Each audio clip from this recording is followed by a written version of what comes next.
There we go. All right. Hello and welcome, everyone. Hello there, and welcome, everyone, to the Paradox Hour, in which, after many delays and technical difficulties, we have finally somehow resolved the curse of Stormlight and are now bringing you the Stormlight Archive, Book 2, Words of Radiance. Joining us today, Jack. Hello there. Our recurring Thursday co-host, Gen. Hello. And don't even acknowledge that it's there. If you know it exists, it knows you exist. Roko's Basilisk, everybody. So, yeah. We're finally getting to a book that I have very complicated feelings about. I mean, I think all of us has a different opinion on Words of Radiance. I know I love it, but I also know that it's very... It's not... So I would... you know what? I'll save mine for the end. Gen? What are your thoughts on Words of Radiance? Overall, I think it's a good book. It's very fun. It has a lot of really... The climax is great, but it's got the issue of of the longer Sanderson books where his pacing just drags. Oh yeah. And I think Words of Radiance is the one that gets hit with it the hardest. And I can go into why in a little while, like when we get into specifics about the plot and stuff. But yeah, I just think Words of Radiance of the four, I think is paced the worst. That is probably a fair argument, I'd say. I feel I feel like the middle section in particular drags. I do feel like an argument could be made for, let's say, Rhythm of War being a bit worse on the pacing side of things. No, actually, I could argue that Oathbringer actually has a worse pacing in the middle. Words of Radiance specifically? No, Oathbringer. Oathbringer, yes. Okay, yeah, Oathbringer does really drag a little bit. So... Bottom line is that Sanderson's thickest books tend to drag a little bit. Yes. Yeah, and it's something that's actually become more noticeable as his series have gone on. Another thing that I feel like is important to note, and this is especially for my own personal bias, is that it's very difficult for me to talk about this book in hindsight, knowing certain things I know that happen in the next two books. Particularly anything involving Shallan. I have a question. How are we organizing this discussion? I think we go section by section. General thoughts, and then we're doing thoughts and then section by section, yeah. So we're starting with just general thoughts.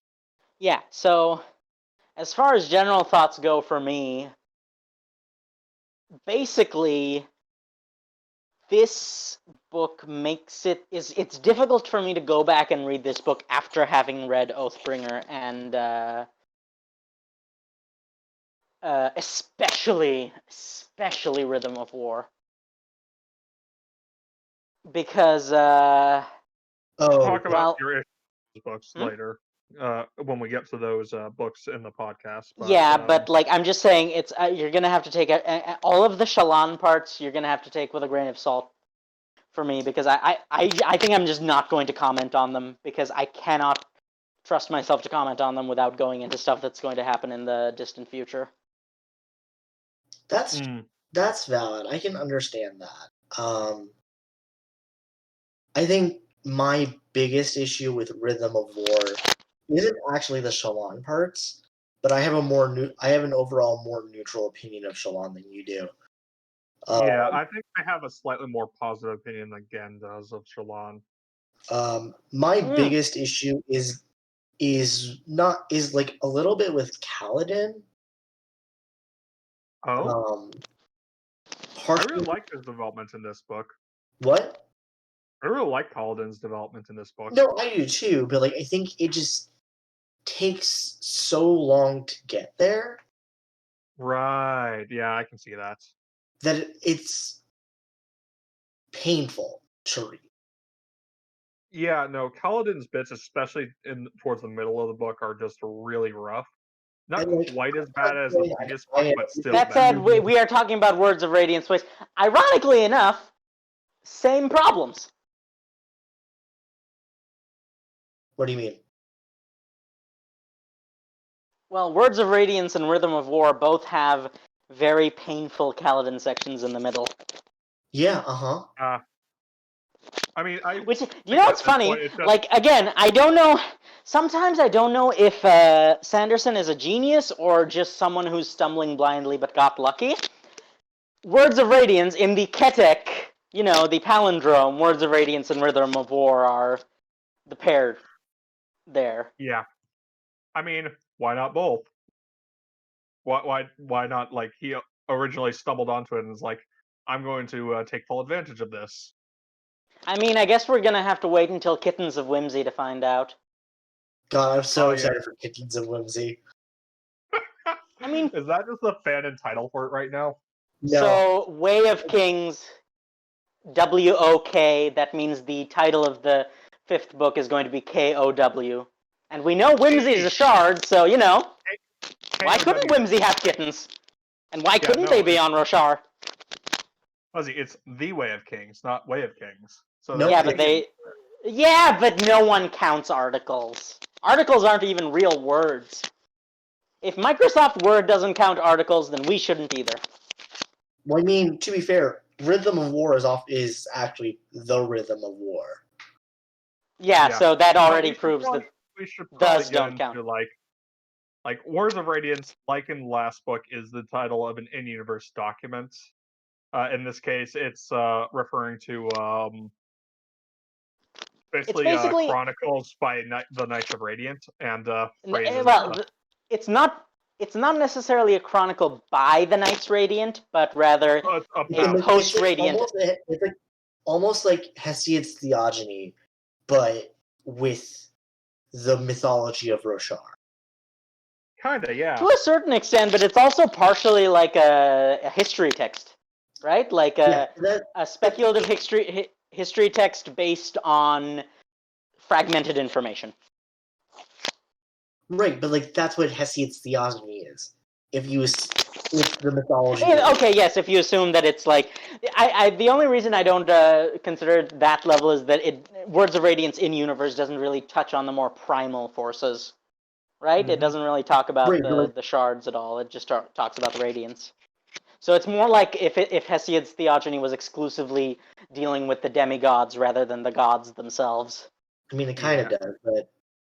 It does, but like that's kind of getting into the unmade, and we're still not supposed to talk about them to a great extent. Because fun fact, also, this is the first Words of Radiance in universe is also where a lot of the information about the unmade comes from. Oh, that is interesting. Yeah, the unmade are going to be fun to talk about when they pop up in the narrative, especially a certain 2-part named one. Yes. Oh, yes. Because what is up with her? We will find out eventually. I'm so excited. But yeah, there's a lot of it. I'm excited for all of them. Yeah, I will say that out of all the books so far, this one has probably my favorite choreographed fight in the series. What with the climax fight? It's just really well choreographed and paced, I think. Oh yeah, the fights are so fun to read. Yeah, especially this book probably has one of the best fights in the So series. this is kind of breaking away from the established pattern, but I have to ask, how did you feel about the fact that this is to my knowledge, first and only example of a major plot retcon in Sanderson books? What do you mean? I think it's a funny piece of trivia. Oh, so basically, So- Kaladin's duel with Seth ends differently in the very first published version, and it got changed in later published versions. Wait, what? What are you Yeah. talking about? So you know how in the end, Kaladin kind of just like disables Seth, and he just Seth just lets himself die, like he just kind of. Oh yeah. But in the original version, he just straight up killed him. Like, Yeah, he cut cut his his spine with a shard blade and burned his eyes out. Yeah. Yeah, Yeah. I know. So that's not just an interesting bit of trivia. That's like a fundamental change to one of arguably one of the most important characters' actions. It has a completely different. Without saying. It should go without saying, but this podcast is going to contain spoilers for this book. Oh yes, and we should have gone into that earlier. But again, what you were saying? If I'm honest, I think it makes it better. Like, I like the new version better. Yeah, no, that's why he changed it. He realized it's out of character for Kaladin to do. Now, if only he'd realized that about certain other characters. Fuzzy, I get that you're salty, but save it for the relevant. So I should say, for the record, so people don't get me wrong, I don't dislike Shallan. What I dislike is how Sanderson has treated her. You know what? This is going to be the most weeby niche reference, but it feels like to me what I imagine fans of Seven Deadly Sins feel about Ban. How he's a pretty likable character, but the author seems to hate him and constantly makes him suffer and lose. But we can talk about that one when we talk more about. Oh, believe me, I am gonna go off when we're doing our Rhythm of War podcast.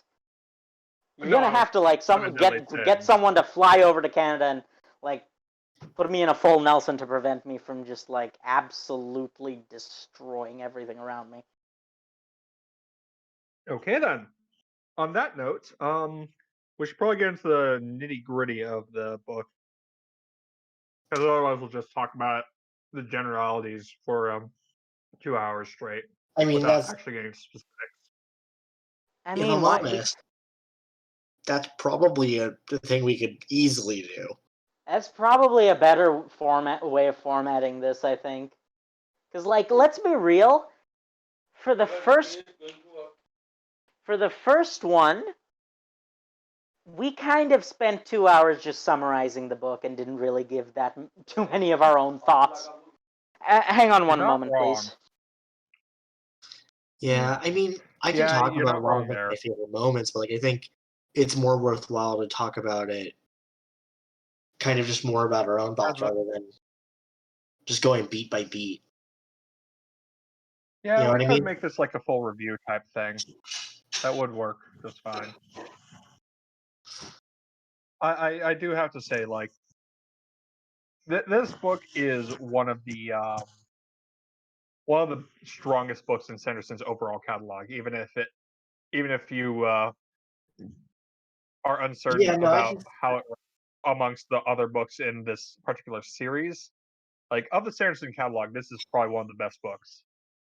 Oh, for sure. I think, in my mind, like this is like aside from like this is the one where I'd argue that might be a little bit worse than some of his other books, but that isn't to say I think this book has maybe the second highest high in his entire body of work. Yes. Which particular scene? I mean, Kaladin's climax in this book, I think, is beaten only by Dalinar's at the end of Oathbringer. Yeah, yes. I would agree with I would totally agree with that. So I would say this is probably the single strongest climax he's had in up to this point. Yeah. In his body of work. I will say, if you discount all the future books. Yeah. I think Oathbringer does have a slightly better climax, but this climax is still excellent. Well, yeah, no, I mean, up to, like, if you go up to... I know what you're saying. Yeah. I know what you're saying. Like, in my mind, I think Oathbringer is easily a more impactful climax to me, but I think this one is just fucking cool. Is a much more. This is really like Oathbringer is like an emotional, epic fantasy moment. This one, it just goes full anime. Yeah, no, like. Well, I don't know. No, you could. I would. Fuzzy, I'm not joking when I say I would pay to see the final fight in this book get animated. I would pay to see most of the Cosmere animated, but he's already said that it's not going to happen. Yeah, it's going to be like filthy live action. At least I hope they get Game of Thrones budget. Well, here's hoping. Yep. Honestly, do you know what the worst part is? What? No. How well this, whether or not this gets a decent adaptation is going to depend on how well the Wheel of Time adaptation by Amazon Prime performs. Yeah, I can see that. So we're so far it looks really good, if I'm honest. Yeah. No, what I've seen of it is great. So plus, the adaptation looks great, but the problem is that the source material is the Wheel of Time. Right. Yeah. Hopefully they can improve on that. We're not there. It's fine. It's fine. But yeah, so Words of Radiance overall is kind of... It can be a frustrating book for many people, I think, because it is the first real foray into the very realistic idea that people backslide. Yeah. No, for sure. I think that is what lets me reread Words of Radiance. Yeah, because like all uphill all the time for people who are recovering, like Kaladin. Like Kaladin backslides a lot in this book, and it's realistic and it hurts, but it makes sense and it feels real. If I'm honest, like he backslides in all of the books. He does, and like it makes sense. It's very realistic as well, because like. For most people, especially with depression, it does tend to go in cycles. Mm-hmm. Yeah. Like, right? there is the implication that his depression is also at least seasonally effective as well. I think there is an element of seasonal affective disorder, but I think he does also just have major depressive disorder. Oh yeah, for sure. He has recurrent, obviously. I mean, he also has PTSD as well, so... Yeah, no, let's not forget the, years of slavery and torture and, losing everyone he loves. In short, Kaladin has such a fucked up psyche because he has been through some shit. And the fact that he backslides, I think, and this also brings us to an unfortunate, one of my most hated parts of, Sanderson's fandom, and believe me, I do not like Sanderson's fandom. But I think the thing I hate the most, and it really, really starts in this book, is people hate Kaladin. Fuck people who hate Kaladin. Kaladin's awesome. Yeah, but the fact that Kaladin backslides, and the fact that it's a not like every other fantasy series where character spends a book working through their issues, receives a moment of clarity, and has a great climax, and then they're just good for the rest of their life. Whereas here, the fact that it's a realistic depiction, a lot of people just don't like that. And I've noticed this in both neurotypical and neurodivergent people.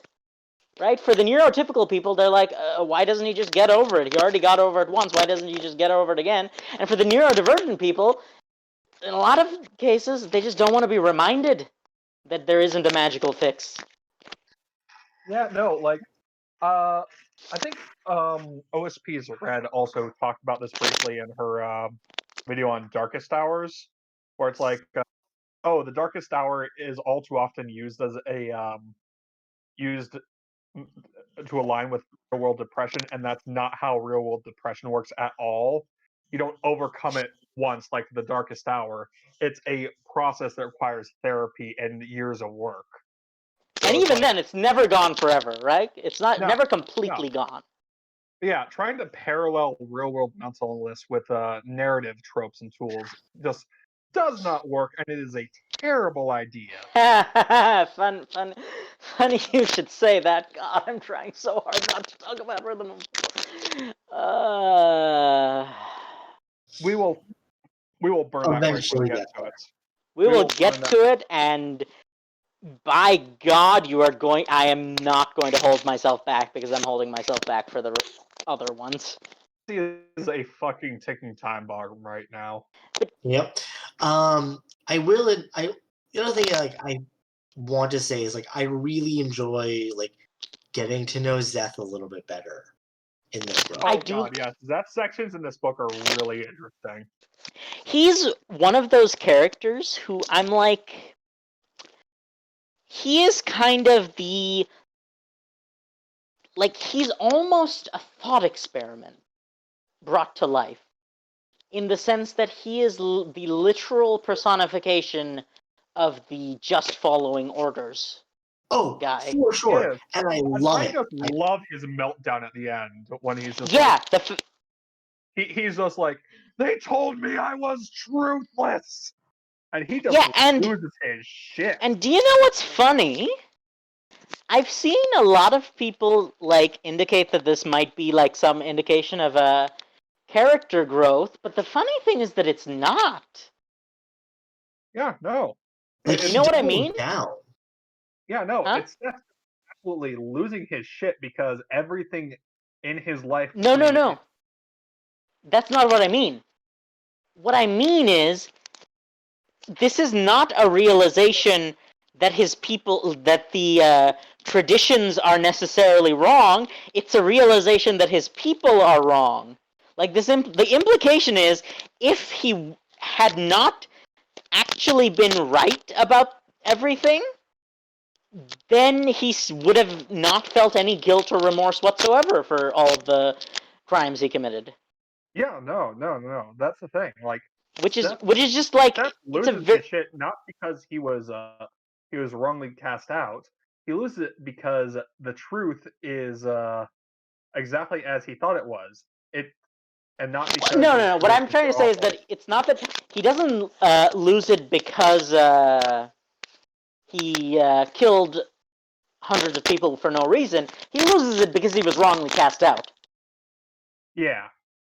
Right? He doesn't lose it because he thinks he was wrong. He loses it because he thinks his superiors were wrong, which just leaves this entire avenue for character development to explore, because he hasn't really felt any remorse. Not genuine remorse, because his remorse is that not that he did bad things, but that he was right the whole time, and therefore he shouldn't have had to do the bad things. Right. Yeah, do you understand what I'm trying to get at?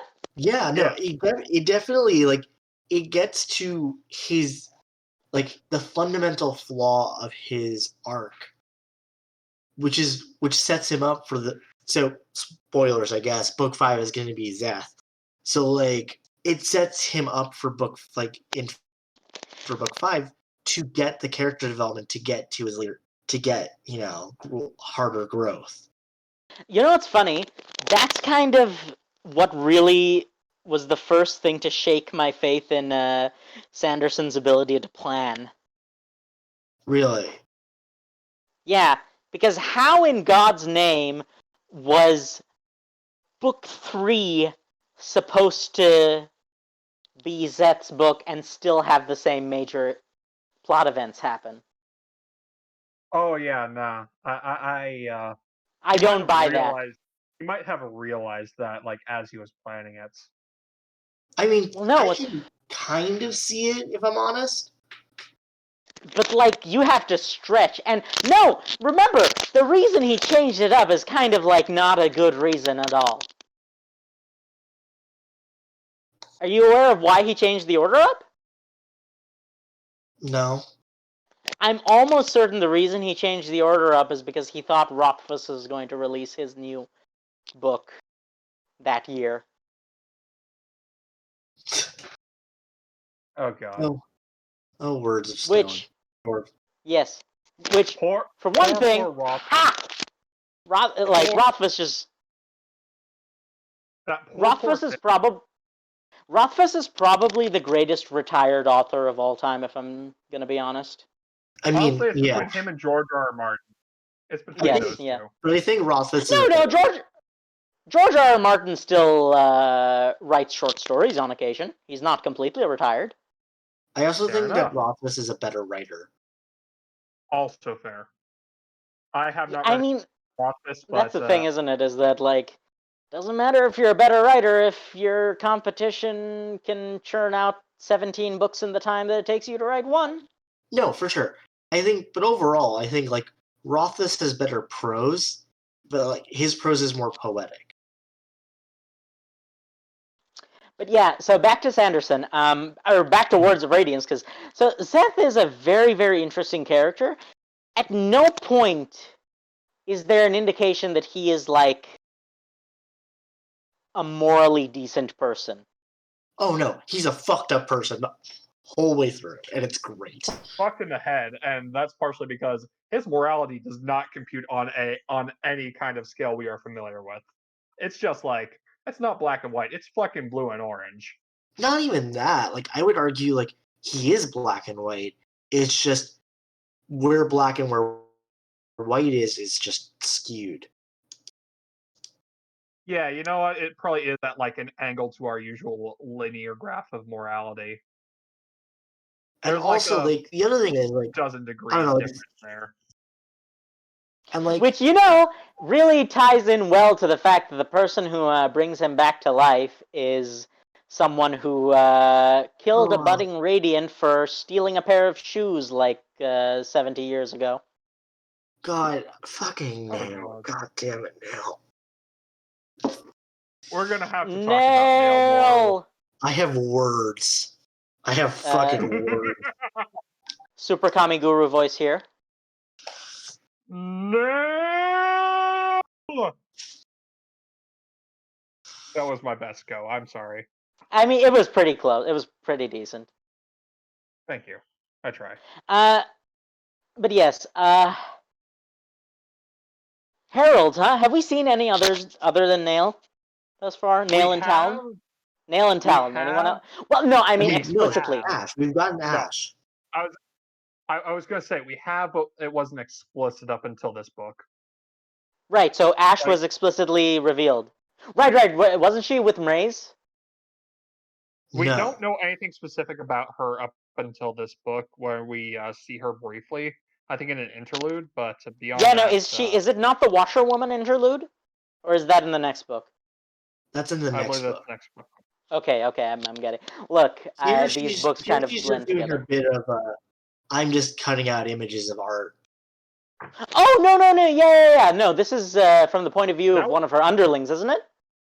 That was book one. No, that is book. Pretty sure that was book one. Right. Look, can we all establish that we love this? Well, we read this series, but it's been a while, and they're very large books, and it kind of all just blurs together. So we apologize in advance. Yeah, the smaller moments kind of are hard to distinguish between books unless they're like connected to a strong narrative that we know of. So it's like we're not going to remember which interlude goes with which book quite so readily. So there's another thing that is actually a little bit unfortunate for Sanderson in this book that he kind of wrote himself into a corner with. Are you guys aware of what I'm talking about? No. This is a book where it's harder to like accepts series-wide stakes because he had 2 death fake-outs in the same book. Oh yeah, huh? Both Yasna and Seth. Yasna. Oh, duh. Yasna apparently was killed at the beginning of the book, and then we see that Radiance have a hell of a healing factor, and obviously it's foreshadowed, right? You can realize that probably wouldn't have killed her anyway, but the fact that 2 fake outs in this book make you wonder if there's up to this point if character death is really something that's going to happen. Don't say a word. I know what you're going to say. Don't say a word. I'm not saying it. I know. You know what I mean, though, right? I know. I get you. I wish. I wish that there were more fake outs. Actually, Yeah. honestly, I wish that he hadn't wasted his fake outs on Seth and Yasna. I mean, I like both of these characters. I like Seth and Yasna. I just wish we got more of the characters that didn't get it. And what's funny is that Seth and Yasna get fake outs even though neither of them are actually good people. All things considered. Yasna is a borderline case. Yasna is a borderline case if you only include books 1 and 2. She's not. You're getting into. I feel like Gen's gonna have some stuff to say about Yasna in book 4 as well. I feel like this is gonna turn into a huge debate. So let's just not talk about it for now. Let's just table this until it actually becomes relevant. Yes. Things that I do like about Words of Radiance, I'm as much as I'm not a fan of Shallan's story, part of that is because it hits really close to home. And it's such a very picture perfect representation of an abusive household. Oh yeah. That's probably the best and also most unsettling part of Shallan's backstory. Is just oh god, this is just terrifying. This is an awful, awful thing, and this is way too realistic. Jesus Christ. Yeah. That said, the boots thing was a dick move. Yes, agreed. Again, I'm kind of in the camp of I understand as someone who has far too intimate an understanding of PTSD. No, I get it. Trauma makes you crabby sometimes. Doesn't give you an excuse to be a dick. No, the thing part of my issue with there's a scene later on where Kaladin and Shallan, who prior to that point hate each other, they're not good friends, get stuck together and need to deal with that. That argument in the caverns annoys me to no end. It's very frustrating because yes, go on again. Because Kaladin's right. In my heart of hearts, Kaladin is right. Well, yeah, Shallan, despite all of her suffering, she is still coming from a place of privilege. So this is one of the most complicated issues in this book, and I do think it deserves a more nuanced discussion. But I think the crux of the issue with Shallan and Kaladin is that while they have both experienced a great deal of trauma, for one thing, Kaladin is not aware of the degree of trauma that Shallan has experienced, and the other is that they are both approaching the trauma from their own respective viewpoint without being able to properly put themselves in the viewpoint of the other.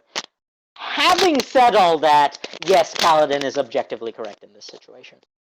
Right, because in my to me, and this is just my this is how I view the world. Yes, Like, people of wealth and privilege can have really traumatic pasts, can have traumas, can have PTSD, can have all of these issues, but they still have a place of privilege, and that allows them to have like more access and freer narratives, like freer access to ways to deal with their past. I think I'm not even Ken going in basically that made direction. the point I was trying to say, but yeah. So I'm actually I agree with that assessment, but I'm even approaching it from a different direction, in the sense that with people of privilege, trauma occurs to individuals, not an entire ethnicity. Mm. Right, and Right? we'll get into this in book 3 because that book is my 3 big issue. and book 4, honest. Yeah, With no, who? systemic oppression is kind of a recurring thing here, and that's the thing, Paladin is has that been on the wrong side of that for a lot of his life, whereas Shallan has more or less benefited from it more often than not. so yeah, the thing about this is that Shallan is capable of acknowledging Kaladin's trauma on a personal level, but she does not have the frame of reference to acknowledge the collective oppression of the Dark Eyes because she has not been there. Right. Yeah, it's kind of a thing of like, she does not have that experience and she does not have that knowledge. She just It's the whole. doesn't understand it. She It's doesn't the doesn't principle. comprehend it. No, it's the principle as 1 is an individual, 1,000,000 is a statistic, right? That's a Kind of. Not even sadly that, but very. it's also the idea like it's hard to understand what it means. Yeah, no, it is that. Yeah. Right? It's because like you can connect with she can connect with Kaladin on an individual level and then acknowledge that he's traumatized, but she cannot understand the weight of the role that Kaladin, being born dark-eyed, played in that trauma. And right, and I mean, not Liren. What's her face? The bitch from Hesina? home. Laral. Is that her name? Yes. Yeah, Laral. Yeah, that's her biggest issue too. Yeah. It is actually, yes, very much so. But I have a very. We're going to talk more about Laral in books 3 and 4, but I have a lot to say about that individual. I'm going to assume from your tone that it's largely negative. Mm-hmm. It's not entirely negative. I do have good things to say. However, because, as Gen pointed out, she just does not have the frame of reference to understand, and as a result is insensitive on so many topics. Which is, Oh yeah, no, that's we'll not talk even a about this when we question. get to book 3 because this is But something. yeah, basically. So actually, I think I've figured out how to phrase it. Oh. Shallan can connect. Shallan's problem is that she doesn't recognize the oppression. Okay, no. Let me rephrase it this way. Kaladin's issue is that he cannot see Shallan as an individual, right? But rather as another Light Eyes. Whereas Shallan's issue is that she can see Kaladin as an individual, but she can't see the plight of the Dark Eyes as a whole. Mm. Again, Kaladin is objectively, he is correct in this situation, right? Like, his people are oppressed. There's no two ways about that. No, for sure. Oh no, But I'm trying to explain why I think why he can't understand where Shallan is coming from initially. Like, it just does not even occur to him that a light-eyed person can have experienced trauma, is basically what I'm trying to say. Yeah. And I honestly feel like, as with most things, Kaladin makes that realization, but I don't think Shallan does. And that's, I think, one of my bigger gripes with That's that moment. fair. Is that that I think Kaladin makes the realization that even someone from a place of privilege can have issues, but Shallan connects with Kaladin on an individual level, but she still hasn't really internalized just how bad the oppression is for Dark Eyes. Right. Mm-hmm.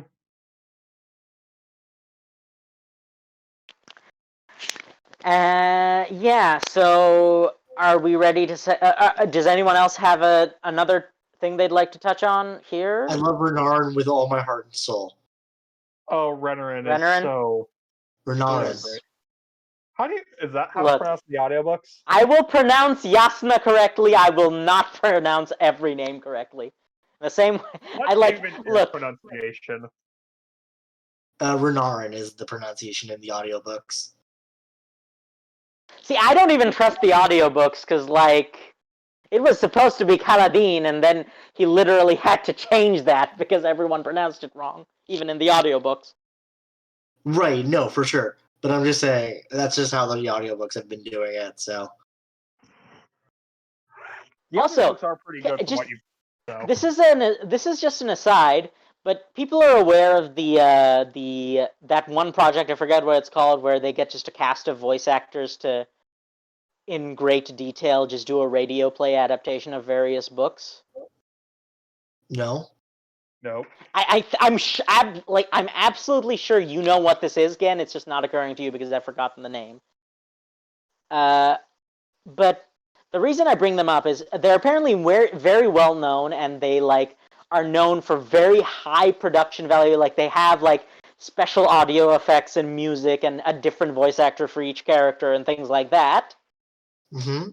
The reason I'm bringing them up is that for some godforsaken reason that I think might have to do with some sort of systemic racism, they decided that Kaladin should have a southern drawl. Why? Why? I don't know, but apparently every other work is very highly rated, and for some reason people also highly rate their Stormlight adaptation, but there were a lot of people I saw in that Reddit post who were like, yeah, I like their other work, but why would they give Kaladin a southern drawl? Kaladin coded more as black than anything else. Or Like, Indian, maybe? That could be it. I could get it, because, that is essentially the narrative, but... Yeah, but no. The thing is, his parents and brother are not given a southern drawl. Or anyone in his home village. That makes no It's literally just Kaladin. If it was the entire home village, that would make sense. But if it's just Kaladin, why? My big thing is, they need to make him South Asian because he is South Asian. They're all South Asian. They're the closest you get is probably according to Sanderson, Mongolian or Southeast Asian, Philippine is the closest approximation he can think of. Well, Downer is supposed to be Genghis Khan. Well, yes, no, obviously, but in terms of outright ethnicity in terms of larger population. Right. Yeah. It's funny that the fucking Shin are supposed to be ethnically white. And also the Horn Eaters are both Samoan and also Russian somehow. I love it. He did confirm. He confirmed that, by the way. He confirmed that they are both. They're Samoan plus Russian. Explicitly both of those. Because they're I think they're so my favorite. What race. that means is that we're going to have to get Dwayne "The Rock" Johnson a red wig and have him speak in a Russian accent to play Rock. And you know what? Fuck it. That's I'm okay with that. And I think he would also be okay with that. He seems like the kind of guy who would be okay with that. Honestly, The Rock sounds like the perfect casting for Rock. It's not going to happen, right? It's in no way is it going to happen. But I feel like we should start a petition. If they're ever we should just point the Stormlight Archive in the general direction of The Rock and just pray. So what? So because if you can get Henry Cavill to play The Witcher, I'm sure you could get Dwayne The Rock Johnson to play Rock. You can get Rosamund Pike to play Moraine. Yeah, that's a better example. Impressive. That's fucking impressive. And also fantastic casting, by the way. Rosamund Pike. Mwah. Ugh. But guys, she's like too tall or Fuck what? that. Oh god, No, I hate those people. There are people who. Yeah, no, but that was legitimately one of the big. You know how people have been making a stink over the casting decisions for like ever. But yeah, So first of all, if we're gonna go by that, Hugh Jackman is way too fucking tall to play Wolverine. Oh yes. If we're gonna go by that alone, then Hugh Jackman's too tall to play Wolverine. And he is literally the perfect Wolverine, to the point that when they recast Wolverine, it's not going to feel right, right? Because he's Wolverine's going to show up again, and it's not going to feel right when it's not Hugh Jackman. No, it's not. It's like how they're never going to be able to recast Tony Stark at this point. Oh no, they will never be able to cast a Tony Stark that lives up to Robert Downey Jr. They're making a joke about it with Captain America. Yeah. But anyways, we're getting off topic. No, for sure. So off topic. But like, Renarin is like my baby boy, and I will die for him. He is just such a sweet child, and he deserves the world. I love Renarin, but he is another example of where I'm just like, does Sanderson actually know what he's talking about? Because like... Elaborate, please. So, as an autistic person, and any autistic person who has read the books will say this, and any medical professional who has experience with autism will say this, Renarin is coded heavily as being on the autism spectrum. Right? I'm pretty sure even... Sure. Yeah, apparently, according to Sanderson, he's not on the spectrum. What? Yeah, no, I think he's walked back on that, but even like as recently as like Words of Radiance or even early Oathbringer, he's like, yeah, he was not intended to be on the spectrum.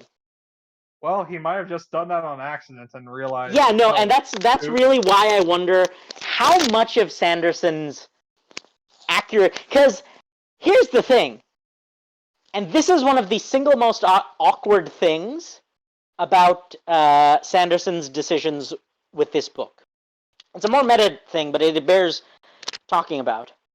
He has gone on record saying that as far as he can tell, he does not have any major mental illnesses. That he has not been diagnosed with anything, and that he doesn't, and like, he's like, and that is a very, very precarious tightrope to walk, for obvious reasons, I'm sure. Right? For sure, every single person on this call has at least one. Yes, I have like all of them except OCD, which is, fun. But you have schizotypal stuff too? Jesus, man. What? You have schizophrenia too? I'll talk to you about it off the stream. But short answer, kind of. Okay, yeah, let's not talk about this on stream. Yeah, let's not get into that. Just broad blankets. But basically, the idea is this is essentially a series about mentally ill people written by someone who has gone on record saying that he is about as neurotypical as it gets. Yeah. Well, to be fair, like, roughly a quarter of the world's population has suffered through mental illness at some point in time. It's not, but like again, I wonder if he's trying to. This could just be like a misread on what's in it. Like, obviously, we'll never know, but like, it could just be like he doesn't want to say autism is a mental illness.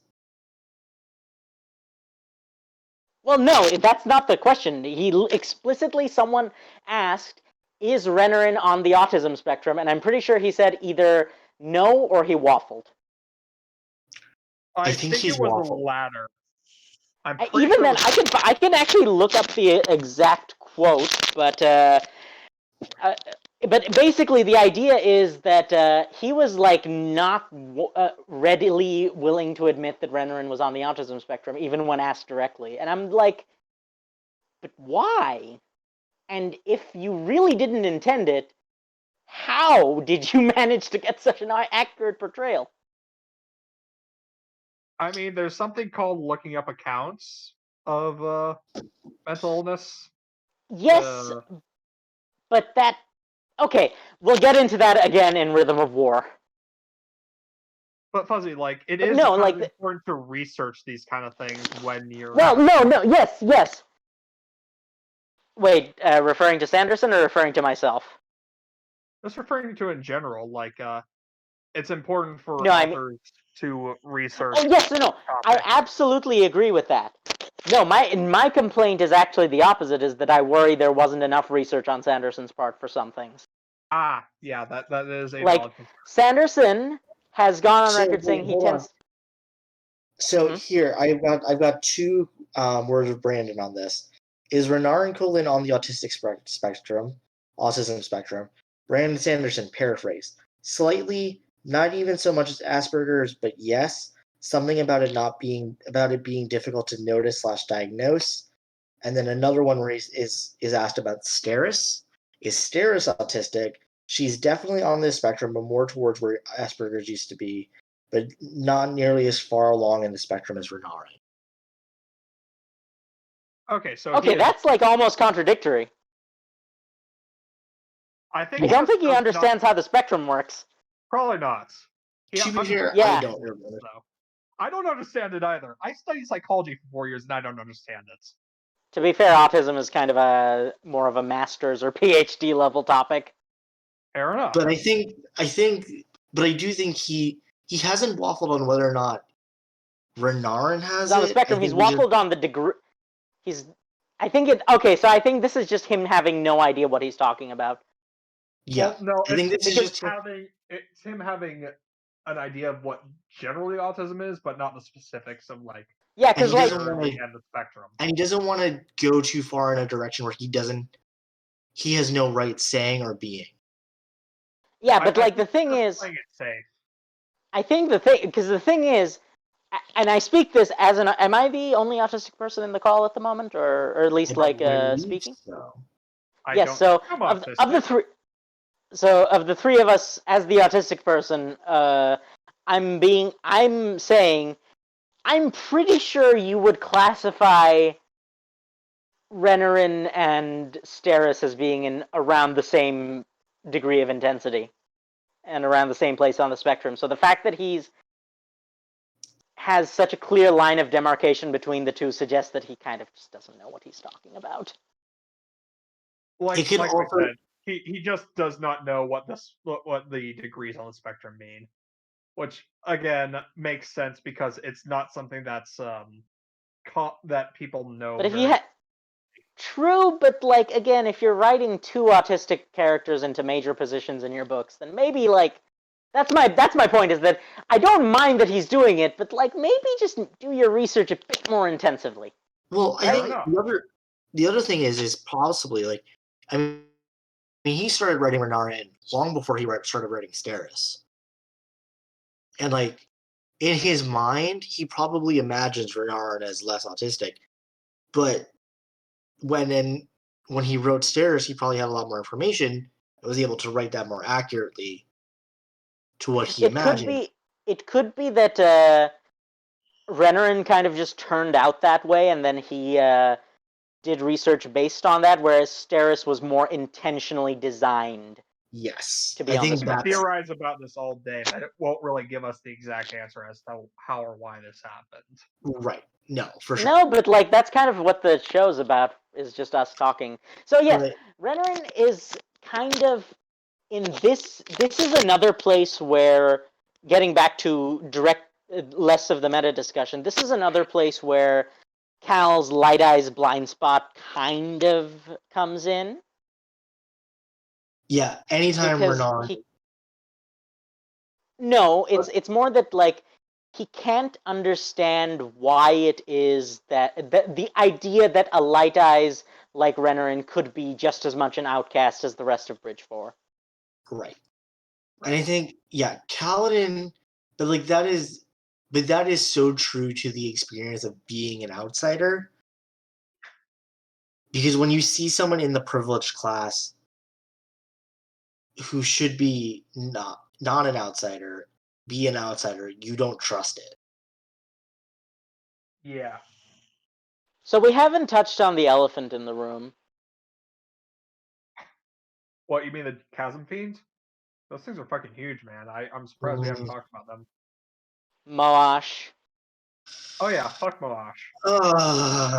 Just your daily reminder. Do that, but not literally, like in a metaphorical sense. He doesn't deserve to actually literally. I would genuinely stab him. Oh yeah, yes, no, I would absolutely 100%. And the worst part is that he's not even that bad in this book relative to how bad he is in the later books. I get so bad because like I agree with him in this book. Oh yeah, no. Well, the thing is, I don't agree with him, but I understand where he's coming from, and I sympathize with him in this book. Afterwards, not so much. I don't know. This is.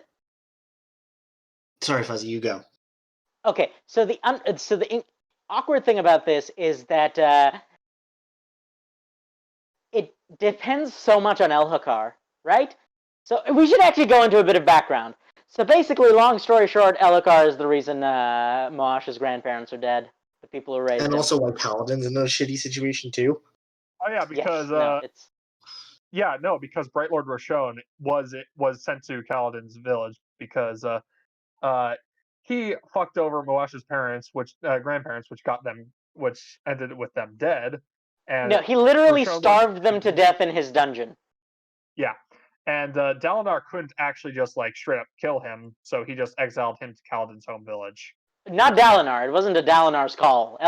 Dalinar wanted to have him executed, if I recall correctly, but Elhokar was like buddy with him, so he just sent him to exile instead. Right. No, I was right on Dalinar wanting to kill him, though. Yes, yeah. No. No. I thought you said Dalinar didn't want to kill him. Sorry, no, you must have cut out. Wanted to kill him. Yeah, no, Dalinar absolutely would have just ganked him, right? Just like murderized him. Thank you, Dalinar, for being valid. Dalinar is a very we're gonna talk. I'm not gonna be able to properly talk about Dalinar until we get to book 3. Oh, book 3 is gonna be a fun time when we talk about Dalinar there.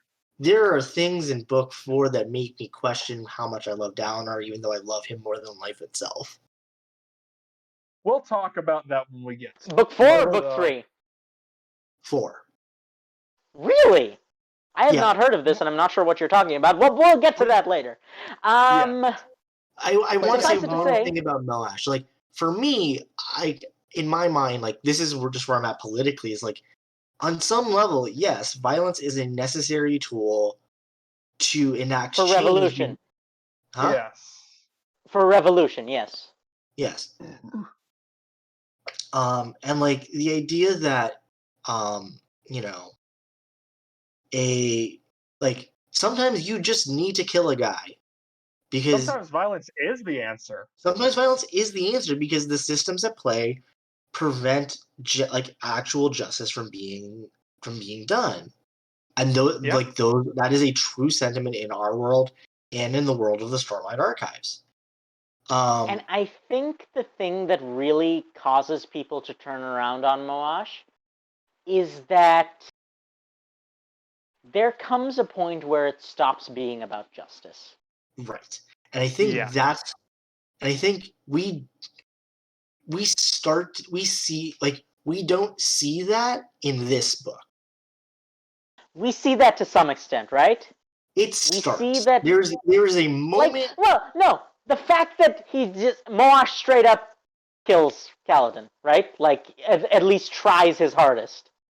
Yeah, no, there's a difference. No, I think there's a difference in that I can understand. They both believe they're right, and in that specific instance that you're talking about, both are genuinely correct.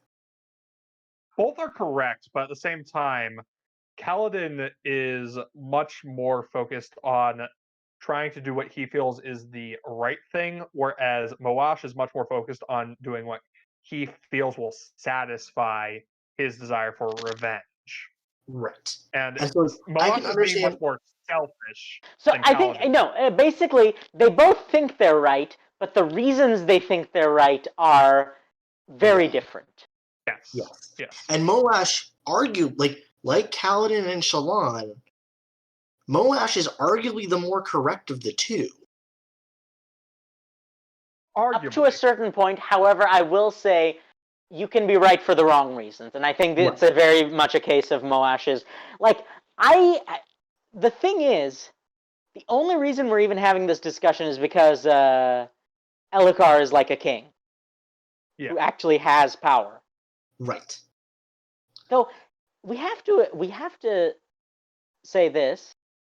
Even that is somewhat debatable.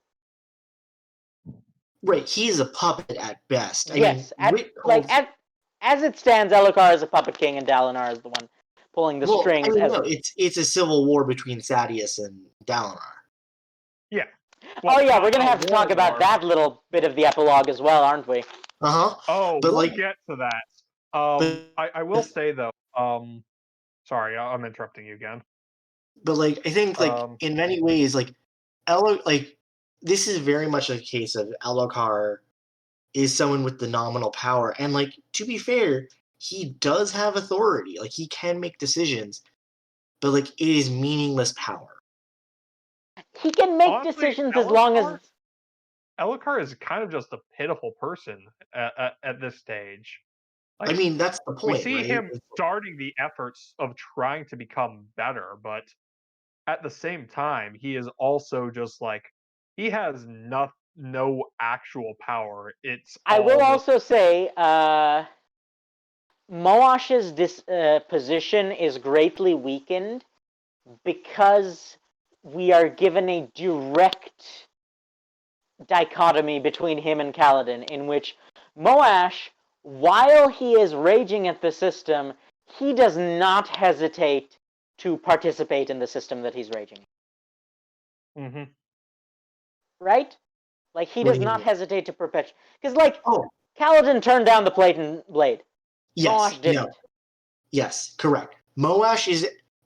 that is the issue here. I think that is why Moash's actions from here on out are so hard to stomach. And you know what?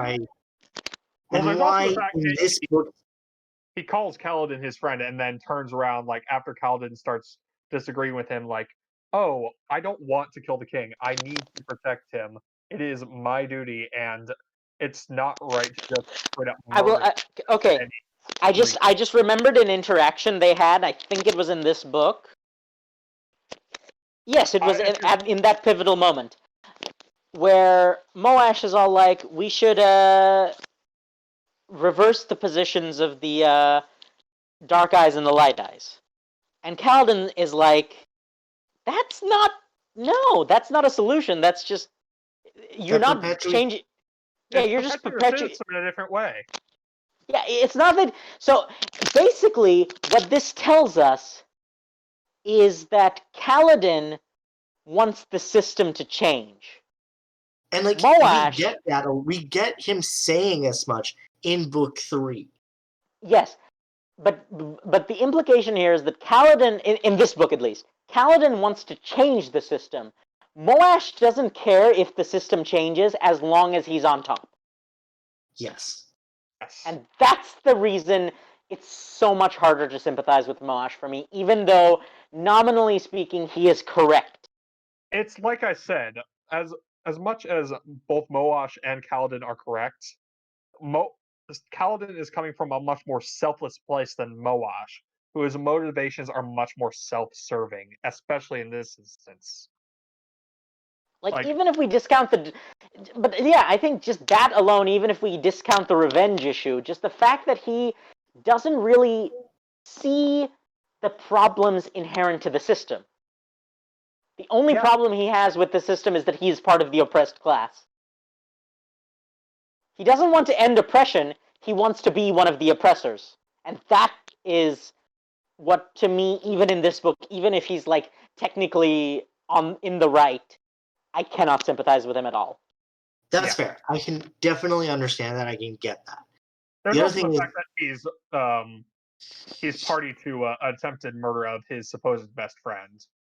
well, yes, but like in general, the fact that he accepts the plate and blade, that is the clincher for me.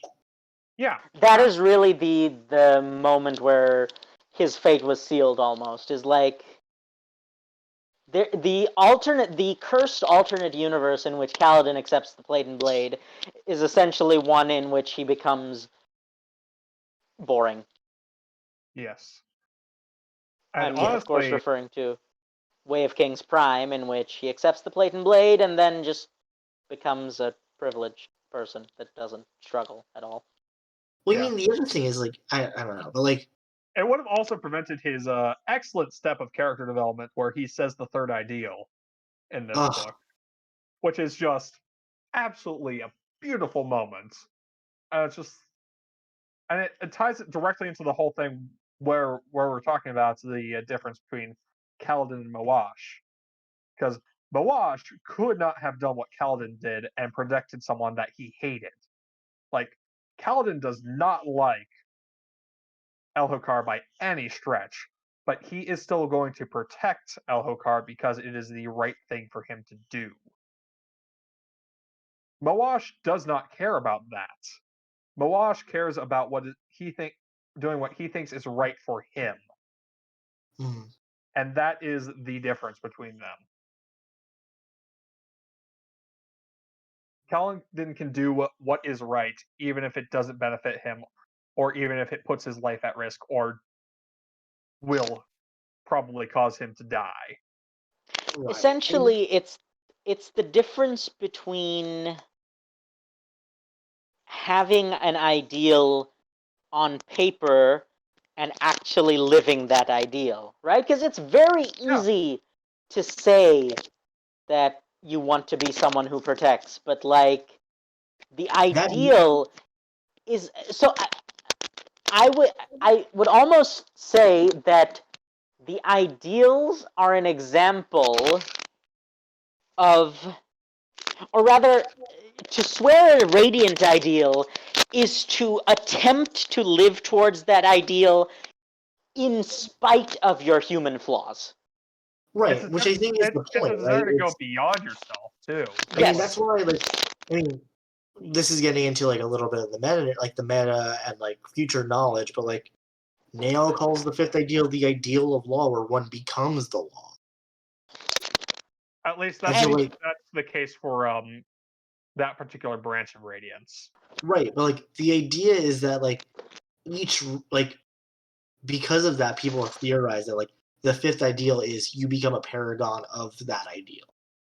yes, the fifth ideal is essentially to completely move past your human flaws and become something truly transcendent, right? Like an entity who beyond like human, like beyond, basically freeing yourself of the mortal flaws and shackles. Not even that. I think it's a little bit just like you're able to define that for yourself in a way that makes sense. And be consistent with it. Yes. Though, to be fair, as we learn in this book, right? As we learn in this book, it is possible to fall off the path and then get back on. Right, which is the most human bullshit. Yes, right? Because it's just like, yeah, so, and it really brings into question just exactly what it was that the original Radiance did with the Recreants. I mean, we have ideas. We have ideas, but even in as far as book 4, where we get the most revelations, even then we don't actually have a complete idea. True, for sure. Yeah, right? Like, even the most idea we have, which is, but as of this book, and I'm speaking with the frame of reference of someone who has only read this book, but as of this book, all we know is that they somehow managed to make a permanent severance.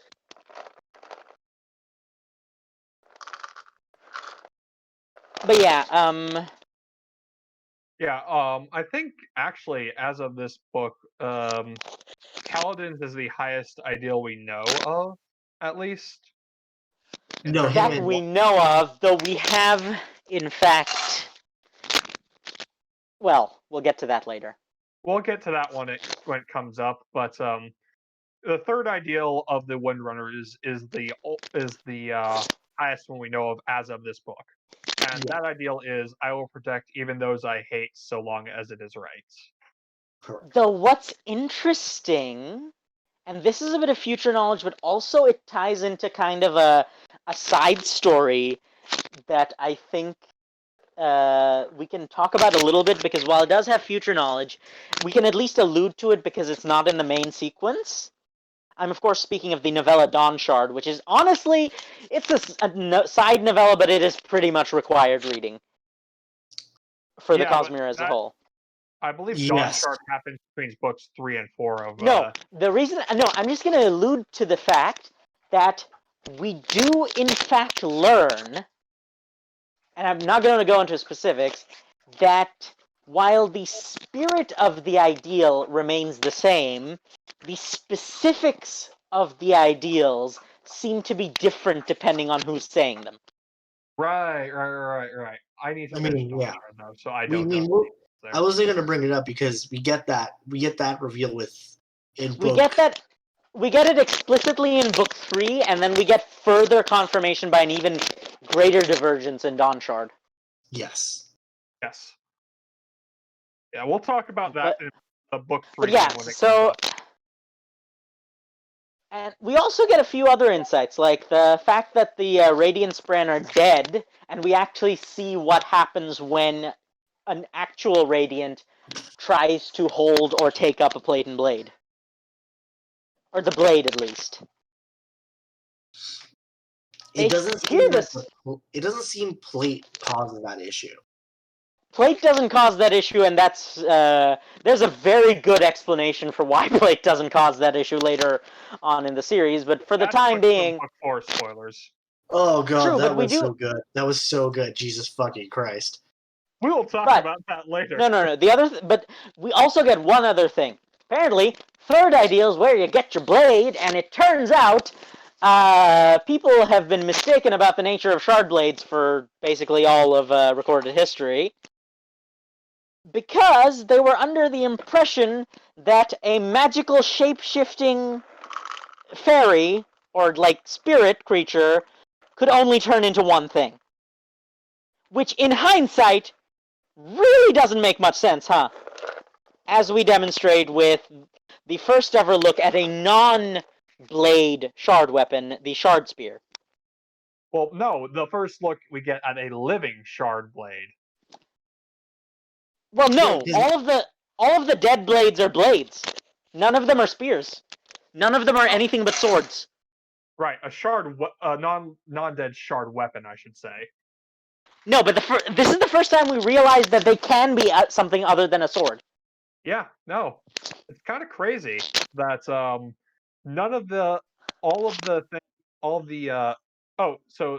spoilers, but all of the shard blades are actually dead spren. Dead radiant, dead sentient. Dead radiant spren. Yeah. Yes, no, there's technically a lot of those spren. Well, okay, yeah, no, dead higher spren. Let's call them. Yeah, like I call them radiant spren because they're radiant. Yes, but at the same time, like there's plenty of radiant spren who have never bonded to a radiant and will never, right? So no, I mean like the types of spren are the radiant spren. Does that make sense? Even that's kind of iffy, because we actually don't know for sure if those 10 classes of spren are the only sentient ones. We really just don't know a lot about the spren at this point. But yes, no, I get where you're coming from. So another thing we should note about the spren in general is like spren is a much broader classification than what most people seem to think, right? Saying spren is like saying animal, as in the kingdom Animalia. Right? Yeah. It's an entire like kingdom. It's the highest possible order of species. taxonomy. So yes, we get a bit more of a look that there are spren and then there are spren, which I believe is a quote from Syl in this book, right? Where we get the idea that not only we obviously knew that not all spren are sapient, but we also learned that not all spren even have the capacity to be sapient, whether or not they form a bond. Yes. I think it'll get. We can talk more about like the nuances of spren once we get into the Wait. Was this the book with the fire observation couple? Yes. Okay, so we also get a look at the fact that apparently spren are quantum particles. Sort of. Well, kind of ish. Yes.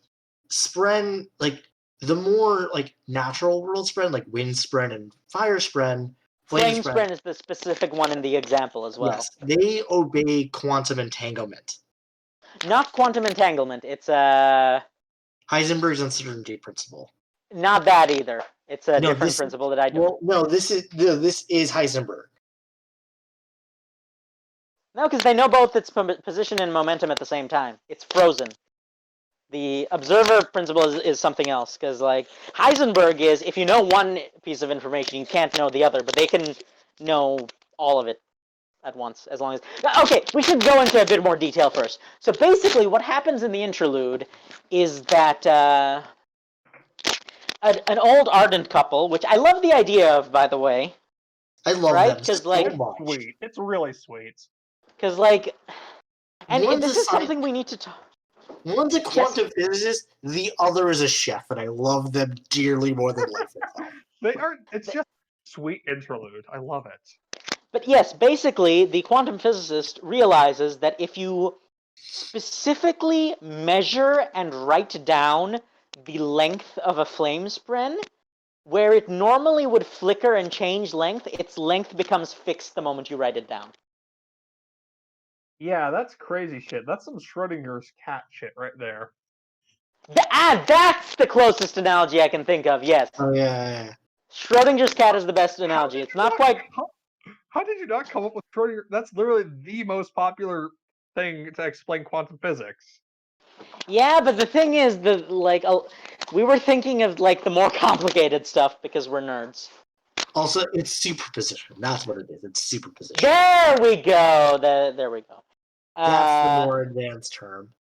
Yes, but basically, the lesser spren at least have properties similar to, and actually, entanglement as well. We've seen. Yeah, with span-reeds. With span-reeds, yes. Yeah.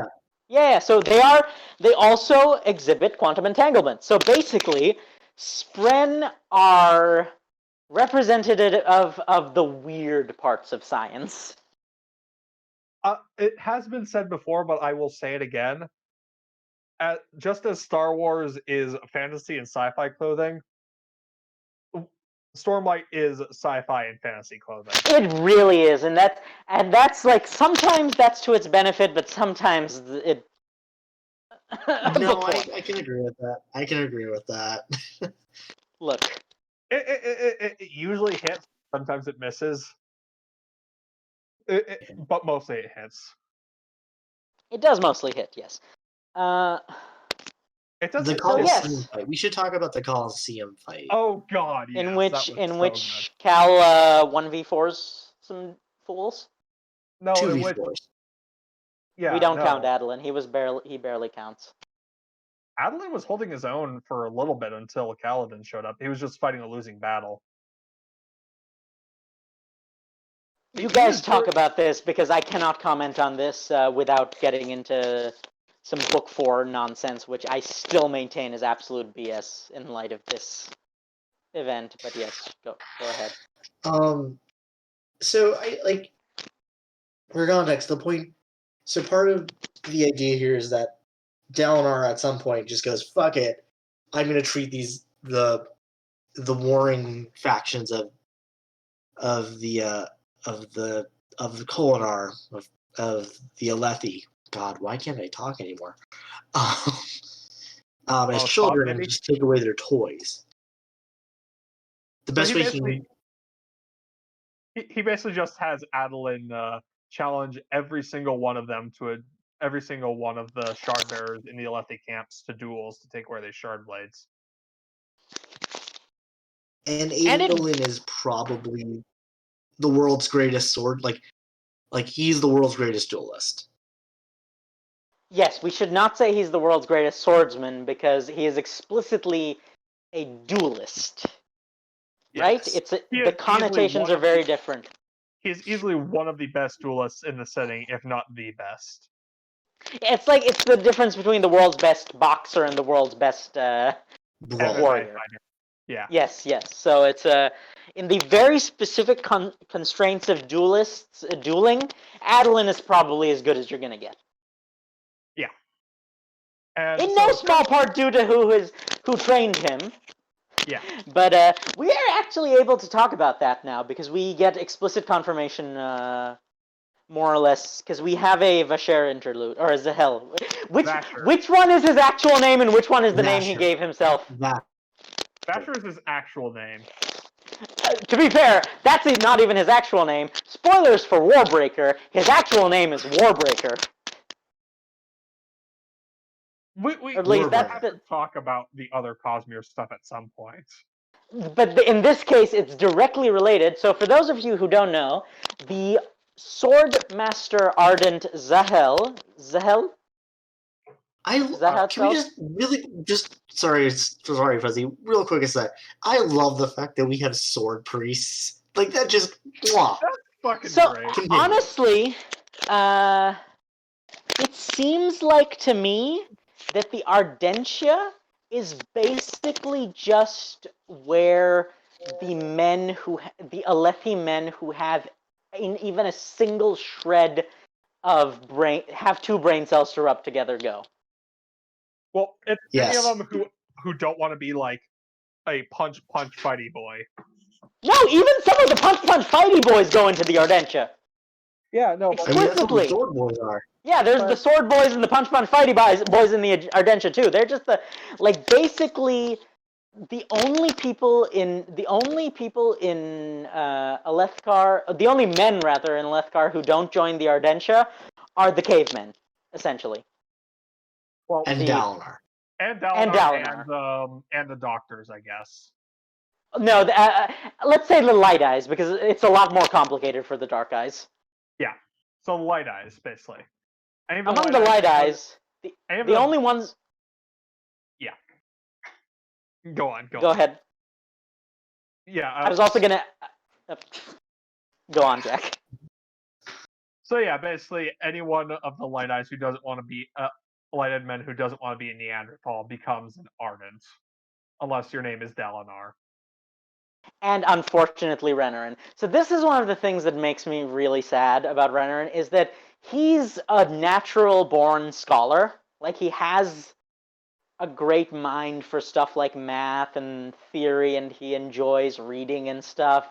He's just not allowed to. Like, if he was, like, and this is kind of where being Dalinar's son really works against him. Yeah, because if he was any other Light Eyes, then it might not necessarily be anything major that he joined the Ardentia, right? Because plenty of young light-eyed nobles do join the Ardentia. No, the problem... Like third sons, which is what Renarin is. Yes, and so he's a second son, so obviously he can do it anyway. The problem is that his father is the goddamn Blackthorn.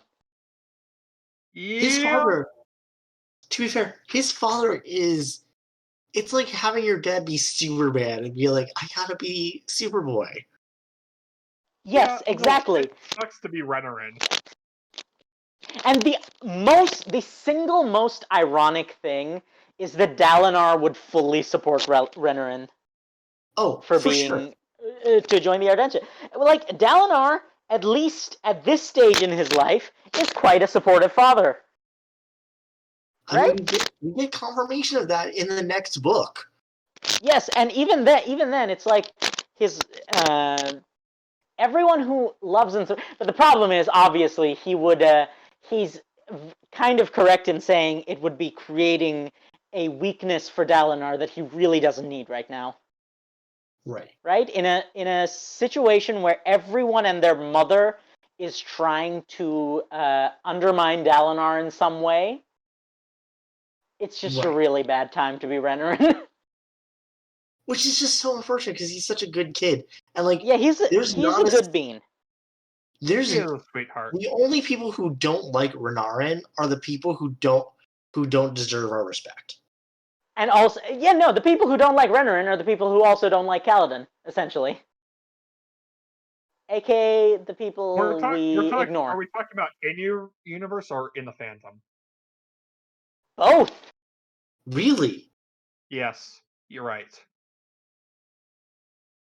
You are correct. No, there's plenty of people who dislike Renarin for existing. Okay, first of all, fuck those people.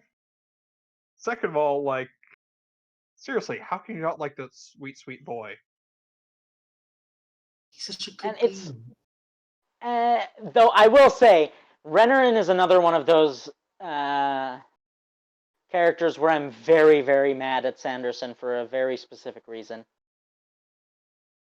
Is word of Sanderson that spoiler, he likes spoiler? Yes, because what he's essentially doing is creating a single character that he's putting all of those, like, he's starting to treat Renarin almost like a token character.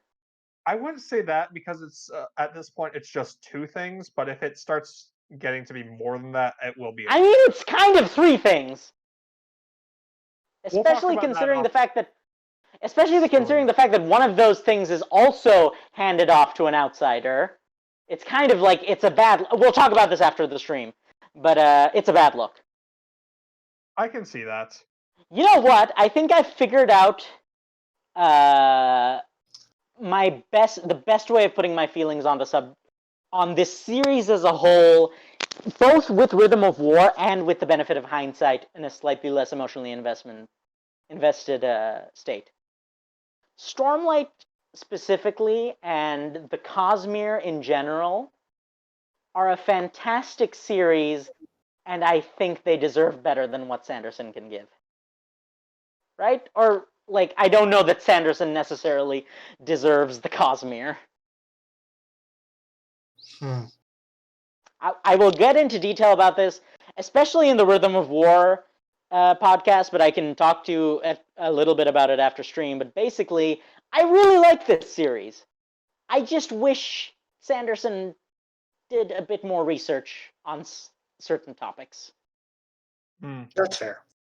Because, like, there's some topics that you really need to research in depth, and a sample size of a few people you know already is not enough. Yeah, no. Like, that's the thing I wanted to note, actually, is, yes, Sanderson does do research, but the issue is that oftentimes, a lot of the research he does tends to be personal accounts of people already close to him. The issue is that, first-hand accounts only get you so far. Yeah, you need some actual medical documentation, and he just does not seem to go that deep. I have in a lot of actually cases. taken classes on stuff like gender studies and sexuality. You don't even need a class. You can just Google some of the more official. I don't feel qualified to talk about some of this stuff, honestly, even after all the classes I've taken. Yeah, no, you have a literal bachelor's degree in psychology. If you don't feel qualified, then I don't think Sanderson should feel qualified. Yeah, no. Like, it's one thing to say that you have some first-hand experience with people who are like this. It's another to have actually researched it and to have actually looked into, like, the medical case studies and the just case files in general. Like, yeah, I've read some actual psychology case files, and some of them are really fucked up. Let me tell you. And the thing is, and that's the awkward thing about psychology, is that, and mental illness in general, while there are broader patterns, it tends to present very differently from person to person. Yeah, no, there are very So few if you're universal relying rules in psychology. Yeah, so if you're relying on first-hand accounts, like anecdotal evidence only, then at a certain point, you're going to hit a place where the people who you've interviewed and their experiences do not match up with the character you're written, and trying to mash them together just makes the overall presentation worse, and this is something he's guilty of in Rhythm of War, where I won't spoil who, but for a specific character's issues, he consulted a grand total of one person. Ooh. Yeah, that's not good. Yeah, one person regarding what is probably one of the most complicated and poorly understood and most diverse mental illnesses on the planet. A sample size of one is not good enough, I'm sorry to say. Yeah, you want at least double digits on that. Yeah, no, so... Or you get someone who's done that research. Yes, like, it's not that hard. There are literally companies that offer scientific consultants. All you have to do is finding consultants and finding experts is not rocket surgery, folks. Yes, but Sanderson just doesn't seem to want to do that a lot of the time, and I think, like, I mean, I don't know. Get the impulse to just do like X amounts of research and call it a day, but at the same time, with something this sensitive, with something this sensitive, you cannot afford to butcher it, especially when you have does not cut it. Especially when you have zero personal experience with something even in the ballpark. I'm not saying even you have to have the disorder, but if you don't even have, like, an experience with something close to the disorder, then it's kind of just like, yeah, at that point, consult the experts, right? It's not that you have to have a mental illness, or it's not that you have to be a person in a position of oppression to write about those people, but you owe it to them to do the proper research. You are correct. And let's be real, Sanderson is, by his own words, a cis-het, white, neurotypical man. Yeah. He really He's about does. Yeah, so he really kind of needs to put the legwork in, and sometimes it just fails. And I think Renarin is kind of an example of that, because, like, even in this book, there are signs where it's kind of just like, it's shaky. Right. No, that's fair. Anyways, all that said, the scene where he actually dives in to help his brother and basically saves his life is an excellent scene. And also, technically part of the rules. Yeah. No. Yeah. And I mean, Renarin is nothing if not perfect. He knows he has a mental illness. He knows that he has his issues, but that doesn't prevent him from playing the game. There's also just the fact that he does this while he has a dead Spren screaming in his head the whole time that he's holding the sword. He's literally running into battle with a fucking with something screaming in his mind the whole time. And not he's even like the weapon that he can use. Not even the fact that it's screaming. Like Kaladin, who has been up until this point the best fighter we've seen in the series. And also one of the most mentally resilient people we've seen in this series. He can barely hold the sword for like maybe a second while it's screaming. Renarin had to carry it around for a week for the bonding process.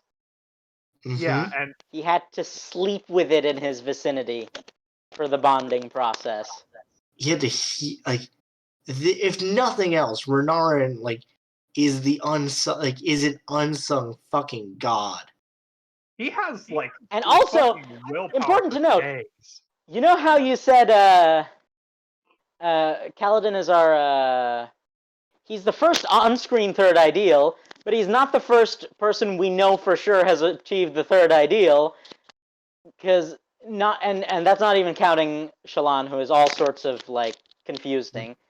Renarin already has a sword by the time Kaladin has his third ideal moment. True, yeah. but to be fair, we also don't know how Renarin's whole situation works. Yeah. Special case, but that we can't go too deep into that, but he's kind of a special boy in many ways, and as I said before, I'm worried he's a special boy in too many ways that Sanderson is like dumping all of the tags onto him, which is just not fair. Yeah. But we do need to talk about Shallan and her story in more detail. Because, we've kind of been dancing around the elephant in the room because it's so the thing about Shallan is that while she has a very understandable and real story, it hits too close to home for so many people. It's very uncomfortable to talk about. I mean, I want to talk about it, but I just can't. It's hard. So, long story short, Shallan killed her parents, both of them. Well, they were both abusive, but at the same time, it really fucked both her and her siblings up when she did that. Yeah, no, one of her brothers compulsively pulls the limbs off of small animals. Like, each of her brothers, including the one that got away, are all fucked up. Oh, absolutely. Wait, do we learn the... Yes. Oh my god, yes, in this book, we learn that. Okay, so in this book, we learn something even more interesting that we know because of context, but not even Shallan and Kaladin have realized. Wait, Kaladin realized it? Cal realizes it. Oh yeah, no, because yeah. Oh no. So remember that one shard bearer that Kaladin murdered expertly and then refused his blade and plate, and so Amaram had his entire team killed to take the blade and plate himself? Yeah, said shard bearer happened to be Shallan's long lost brother. Yes. Yeah. Yes, the one she loved the most because he was apparently the nicest to her. Though, considering... So, Shallan is the quintessential unreliable narrator. It is absolutely freaking impossible to tell when she's lying and when she's telling the truth. Which makes it very funny that her whole thing is... Yeah, no, that really is a bad matchup for her. But I think that's the best. But that is the best for her. No, because there's other orders where you can lie as much as you want, even to yourself, as long as you do the other things right. Right, but I think that's the point. Is that Shallan is supposed, like Shallan's whole thing is that she needs to face the truths. And she is just a fiery little red-headed ball of repression. Oh, can I just talk about something that makes me angry? Sure. About the fandom? What? Every single piece of fan art makes Shallan white. When she's explicitly not. Yeah, they always paint her as like Merida. Why? Which is just not. Because red hair. Yeah, because they're like, oh, red hair must be white, and that's just like if that's not an example of ingrained culture level systemic racism, then I don't know what is. Right. Right? They just cannot conceive of the idea, despite the fact that, as Sanderson rightly pointed out, there are literally real people on Earth who are like ethnically Mongolian but have red hair. Mm-hmm. And there's large parts of the Uyghur population as well that have those features and red hair. There are also native Japanese people who have red hair as well. They dye it, but... Because, there's two things. They always talk about how the Vedans are paler, but that doesn't mean they're white. That means they're just paler than the Alethi. If the Alethi are dark brown, that just means the Vedans are light brown.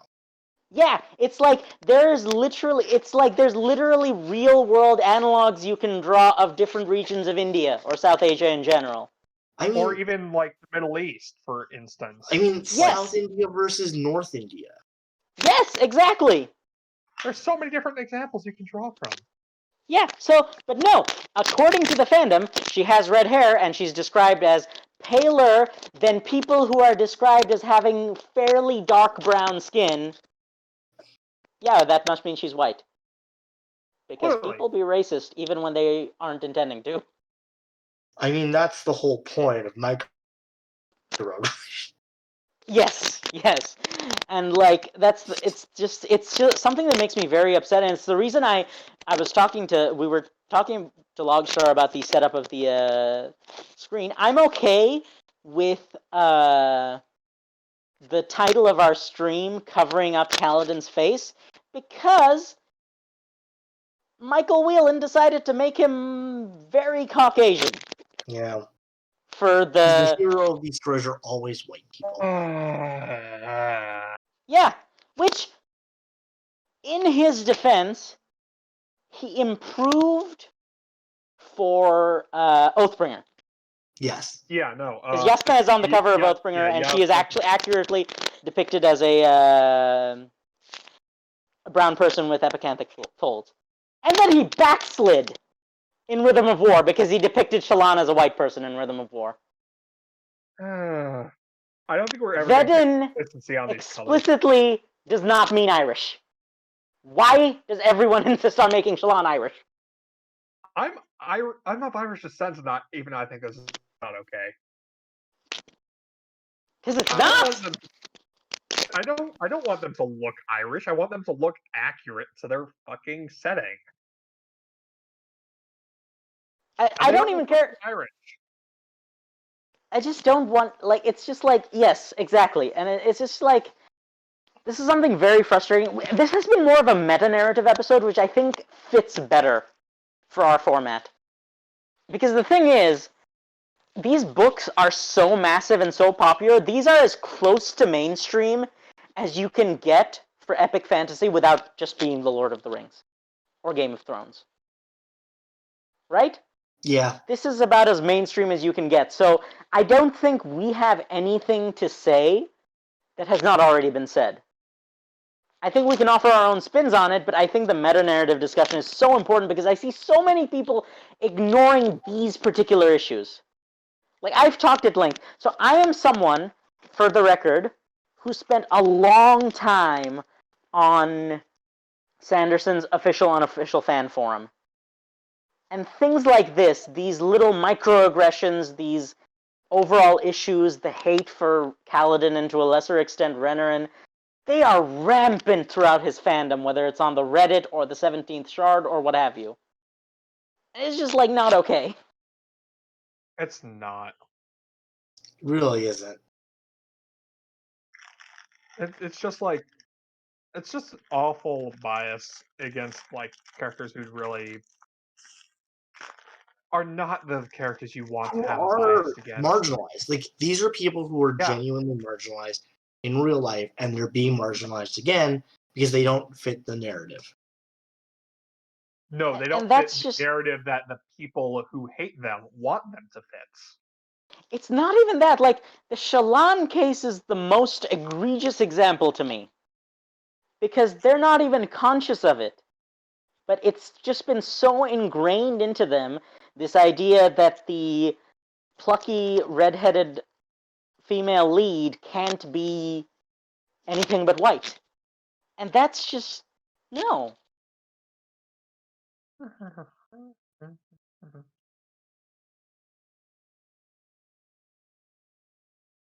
So yes, I just it's very frustrating. Oh, we haven't talked about Vale. We need to talk about Vale. Personally, why don't you talk about Vale? Me? Yes, please. Okay. Vale is interesting because like Fuzzy said, Shallan is depicted as white and Irish, but like Merida from Brave, But Veil is depicted as dark brown skin, and that is such a fucking thing. Also, we should also talk about the fact that despite the fact, like, Talon is basically doing the equivalent of blackface as Veil. Kinda. Kind of, but the issue with the thing is with blackface is that no, because she's pretending because Veil has dark eyes. Yes, that's the thing. That's what I'm talking about. Is that Yes, sorry. I'm not talking about the skin tone. Because like in the books, the skin tone more or less stays the same. She just makes it more Alethi than Vedin, right? But explicitly, she changes her eyes to dark eyes, which in a world where having darker eyes is the same as having darker skin in, the real world. Yeah, not a good look. No. It's different because it's not a one-to-one comparison, and there's a lot of the baggage is not there. It's closer because like the dark eyes are closer to the South Asian population than they are to more like there's literal slavery in this universe, but it's more of a caste system than it is to like more traditional Western. Well, no, as I'm saying, it's more the dynamic is less, the colonizers colonizing Africa, and it's more the colonizers colonizing South Asia. If we're making a historical comparison, I can kind of see that. because South Asians were still like, again, I think you're more qualified to speak on this. I mean, I've said this before. South Asians are probably the most, to me personally, in my day to day when I was a kid, South Asians were the most racist fucking people I've ever met.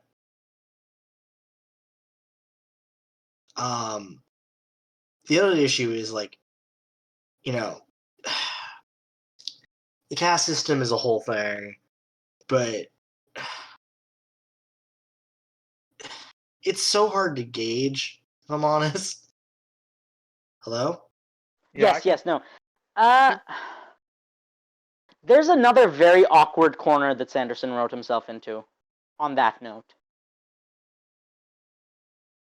In the sense that before the system of light eyes and dark eyes were established, what led to people having the crazy lighter eye colors, because remember, this isn't just your standard blues and greens, right? Like, people have colors like hazel and like purples.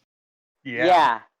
So there's a lot more range for light eyes. But the thing is, before that system was put into place, what he essentially did, and he ran into this problem with Mistborn as well, Sanderson, and he very clumsily tried to tackle it in Mistborn, and he's like kind of dancing around the issue here, but what he's essentially done is that he's created almost a magical reason for light eyes to be the ruling class. Right, with the fact that, they come from Radiance, yes. They're just either descendants of Radiance or descendants of Shardbearers. Because, as we see with Moash in this book, when a Dark Eyes bonds with Blade and Plate, their eyes become light. Like, they become a light eyes literally. Which, again, all sorts of messed up. Yeah. From a meta perspective. No, for sure. For sure. Yeah, that doesn't prevent it from being used in universe to illustrate how fucked up and arbitrary this class system is. Do you know what's worse? Do you know what's even worse, though? In my time on that accursed forum, and I kid you not, there were people who were saying it was a justification, who were justifying it out of universe as well. Like, who were saying, well, there's a justifiable reason for the light eyes to be on top. God fucking damn it. When will people learn that? Yeah, that's the kind of thing you're doing. And the fun thing is, there were plenty of people who obviously were not happy about that, But there were also people who were like, no, he's got a point. Yeah. And the fact that there was discussion at all should tell you the kind of thing that happens in Sanderson's fandom space. At least among his vocal fandom, right? Like, I'm sure there's, like, plenty of people who are less invested who kind of just read the books and move on. I mean, Fuzzy, like, I've been on the Friends of the Table fandom space, and, like, a lot of them love Sanderson. That's, in some ways, concerning. I mean, like, not, like, I mean, in, like, they enjoy his works. They're more willing to criticize it. Yeah, so the thing about Sanderson is I think that the more you, like, think deeply on it, the more the cracks start to show. Yes. Like, Sanderson is very good. He's very good at the paint jobs, so to speak. That doesn't mean the cracks aren't there, but he's just better at covering them up. Like, it's impossible to have work without those cracks, right? Because no individual human being, no author can ever have the full range of human experience, right? It's just not possible for there to be a work without cracks. But it's a matter of intensity, right? It's a matter of degree. Mm-hmm. Right.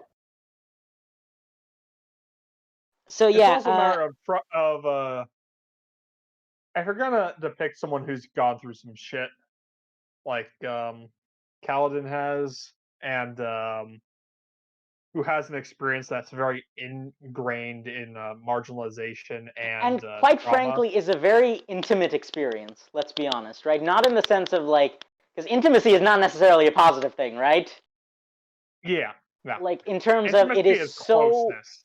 Yes, it's so core and so vital. It's like it cuts so deep that you really need to do it justice if you want to include it at all.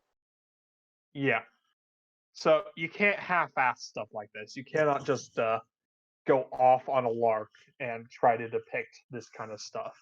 You need to know what you're talking about. So for context, and the reason I'm bringing this up is because it is directly related to this, but for context, in Mistborn, there's the bougies, who are the nobles, and then the commoners are called the Ska, and it's later revealed that a character, one of the bad guys, did literally change up the genetic code of the people on the planet to make the Ska, like, have worse genetics. Was that the Lord Ruler who did that, or was that someone else? Lord Ruler. I figured as much. Yeah, that falls in line with the Lord Ruler being a colossal dickhead, though.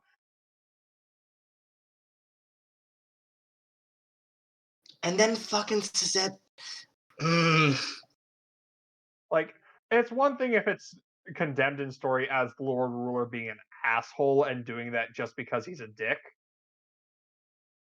But it's another thing if, like, people try to justify that as, oh, okay, he's doing that. What he did is not bad at all. And it's like, no. Remember, kids, eugenics are wrong. Eugenics is bad. Fuzzy, we lost Fuzzy. Oh no, man down. Fuzzy's back. Okay, yes, I'm so sorry. I think I just continued on talking without letting anyone else, because I couldn't hear anyone else. Sorry, didn't realize. Yeah. Anyways, back to Stormlight and. Where did I leave off on my tirade? Did you guys catch that, or any thoughts on that? Part of it. I think you cut out at some point. Fair enough. But yeah, so Stormlight. So basically, just to summarize the Shallan's entire storyline is kind of split between researching the location of Urithiru, which is the mythical lost city of the Radiance. I'm sorry, I'm sorry. Is it pronounced Urithiru? Urithiru. Ha! I knew it! I'm Okay, not trying to be a dick about it. I'm sorry. No, I understand. Some of these That's pronunciations. actually how I pronounced it in my head, so I'm happy that I'm vindicated. But you know what? Just the City of the Lost. You know what? I think someone else should do some talking because I've been talking far too much. Possibly. Yeah, no. So Shallan's so whole Shallan, bit is like she's doing she's doing two things. One is figuring out who the fuck killed Yasna, and then two, completing Yasna's research, which is finding the lost city of Urithiru, the city of the Radiance. Yep. And this all builds up. It's a bit of a winding journey that gets sidetracked when she and Kaladin fall into a chasm and get stuck there for several days. All sorts of chatty, fun stuff. Right, and in like a third wrinkle, her third plot is also to marry and bang Adel and Colin. Yep. Not that she's complaining. I mean, fair, but like still. I mean, there's a bit of a. So, her relationship with Adeline is a bit sticky because she is very much smarter than him. I like a lot. I mean, it's not that hard to be smarter than him. It's not hard. He's a punchy sword boy. Yeah, so the thing is, she is actively patronizing to him at several points, which, funnily enough, is something she yells at Kaladin about. Yeah, no, Shallan is definitely a hypocrite. Oh, very much so. That's kind of her entire. That's part of her entire plot. Yeah. But yes, she does eventually find out who killed Yasna. And like part of that, and then she just ends up joining them. Yeah, which is funny. I think infiltrating is the operative word there, but yes. Yeah. Infiltrating according to her, but like the people in charge basically tell her, "Oh, we know what your intentions are. We're just gonna play into that." Yeah. We know what you're doing. We're not disapproving. Oh, do we meet Mraize here? Yes, this is his introduction. Because this is I have words to say about him come book 4. So for those of you who are not so much into the Cosmere as a whole, Mraize's entire introduction and his office is literally a room full of Cosmere Easter eggs. Oh yeah, no, it's like a straight up Easter Sunday Easter egg hunt. I mean, everything about him in the Ghost Bloods is just Easter egg central. Especially considering a certain reveal in book 4. I mean, even the fact that his Bobsk Yatel and who she is really. She's like, so if you've read you'll know immediately what she is if you've read the second Mistborn series, but yes, she is explicitly, for anyone who has read that, someone from South Scadrial, which is the planet where Mistborn takes place. So this is the first explicit main character world hopper we have other than Hoyd. Who, by the way, exists. We really need to talk about him and what he gets up to in this book. I love Hoyd. I love him dearly. Great. I loved him until book 4, and then I realized some things about Hoyd that made me like him a lot less. Anyways, now he's interesting in this book. He's also very interesting in the next book, but we'll talk about that later. I mean, he's the one character who's like pretty much consistently been in Shallan's corner. He's also Kaladin's. Yeah, no, he has been in the corner of every single major character. Like all of the like he never mocks Renarin. He always does right by Cal. He shows Shallan kindness. He respects Alinar. Yes, he has. Yes, he respects him. That's a good word for it. Yes. And he also insults Sadius, which is just so fun to see every Ugh. time. Every time he insults Sadius, it's hilarious. I especially love the one where he's like, he resorts to the crudest of the crude humor, and when Sadius calls him on it, he's like, "Yeah, I have to dumb myself down for my audience." Yeah, no, which is just. Go ahead, Jack. I think one of the things he says is, "My place is to give insults. Your place is to be in sluts," or something along those lines to Sadius. And Sadius is just, and that's when Sadius replies to the tune of, "Really, that crude humor?" And Wit says, "Yes, I do have to dumb myself down for people like you." Which just great. I also love the fact that he's probably the single most secure King's Wit. So we'll just go over this for, even though we went over it. The King's Wit is basically the court jester, but he has a very interesting caveat. Any High Lord, or High Prince rather, is at any time allowed. Not any Light. Any Light Eyes is at any point in time allowed to just straight up kill the wit. However, they will have to surrender their Light Eyed status. No, they become a tenor. Which is almost the same thing, honestly.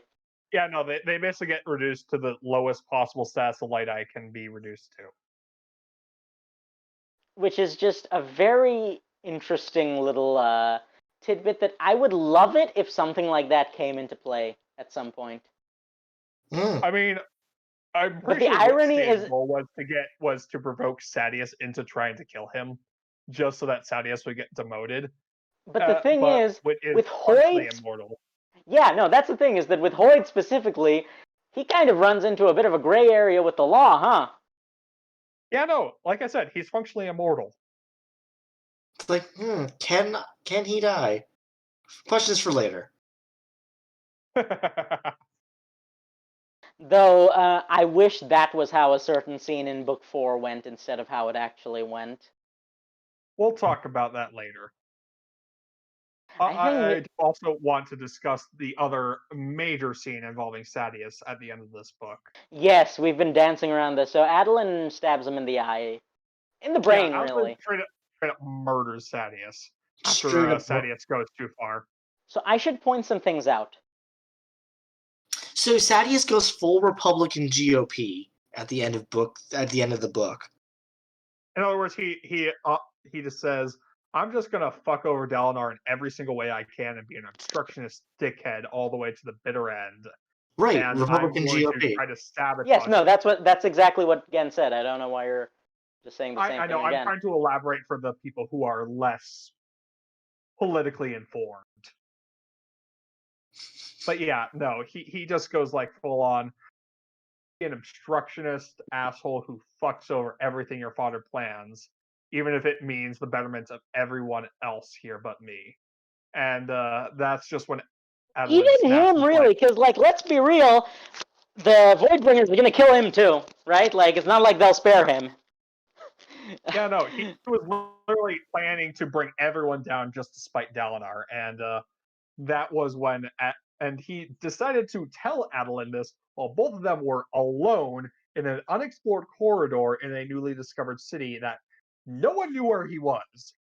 He's not the brightest man sometimes.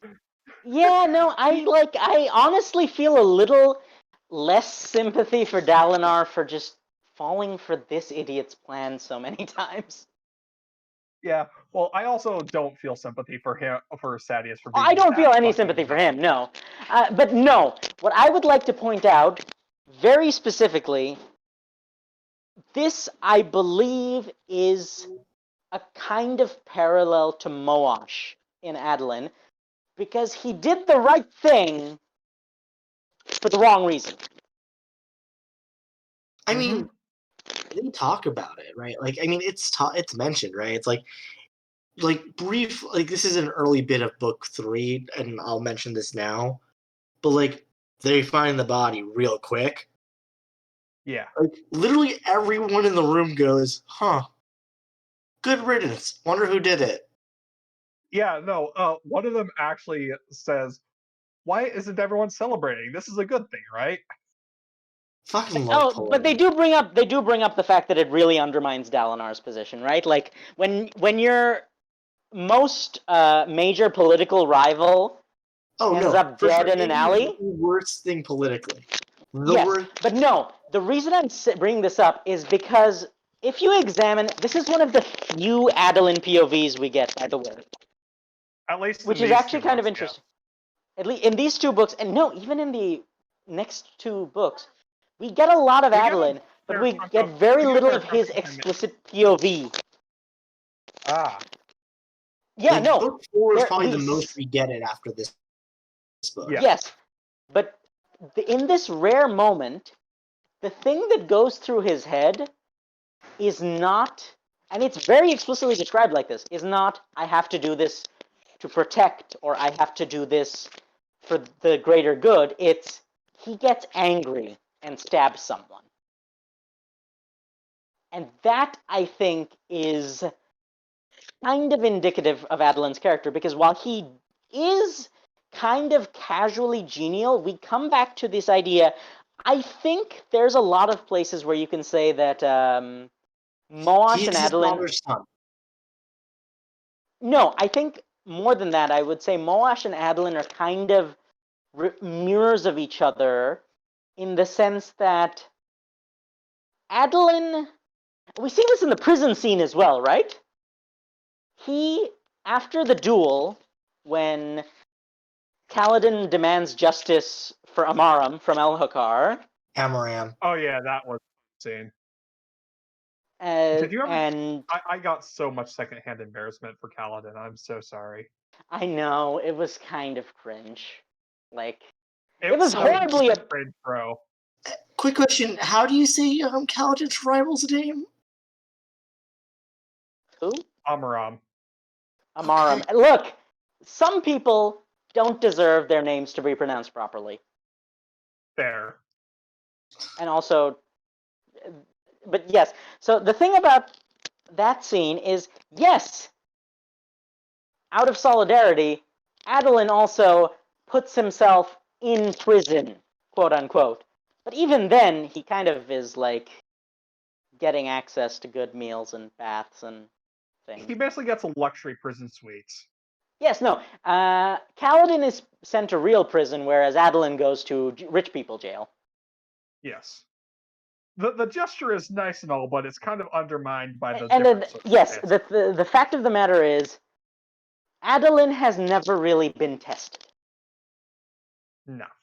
Not at And this in the point. one place where he is tested, his reaction is not to do something because it's the right thing to do, but it's to do something because he's angry.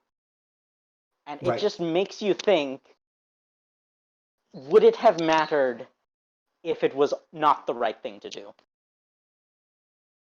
For him, to him. Like, would he still have killed Sadeas if it wasn't, if he had just insulted Dalinar like that without explicitly trying to undermine him? And I think that's We will something never that know. No, we do actually, because we get in book 1 and book 2, like Adolin challenges people to duels almost constantly on Dalinar's behalf. Yeah, and this would have just been an extension of that, yes. Like, this is just Adolin protecting his family's honor, but he's he's doing it for the wrong reasons. And I would say even then, the thing is, there's no outright confirmation that he's necessarily doing it to defend his family's honor, or from a place of selflessness, let's say. Yes. It's really hard to determine just like where exactly what his exact. So I would. Beyond. Yeah. So I would phrase it like this. I would phrase it like this: is he defending his father, or is he defending his father? right? Is it about Dalinar and his family, or is it about him? And that's the thing that is most called into question, I think. That's fair. I think it's also a question of why is he angry? Is it because Sadeas insulted his family, or is it legitimate righteous fury of Sadeas wanting to Would fuck harm over the big everyone? picture. Yeah. And the problem is that it- because it- Sadeas is such a pivotal character in disrupting the larger picture, it's hard to get a read on whether or not where the line is in that situation. There's also the fact that like after Sadeas' last like quote unquote kids glove antagonists in this series, he's like the last legitimate threat that's on the low scale. There are others later on. But like he's like the first major stepping stone antagonist towards like yes, I would the say big like league. he is the main antagonist for book 1, and his role basically diminishes further and further until he becomes obsolete in book 2. Yeah, effectively. Like if he's the big bad of book 1, he kind of is. I think Death is effectively the big bad of book 2. An argument could also be made that Venli is the big bad of book 2. It's an ensemble of the two. They do not work together. It's kind of a cross. They're I kind will of say it's probably unconnected. Taravangian. Sorry. Okay, yes, no. Oh yeah, it's. we forgot to mention Taravangian. I mean, we got the reveal last book, right? And is really more of the same.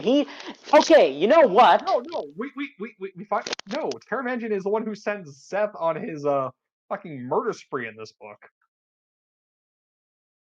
including against Dalinar.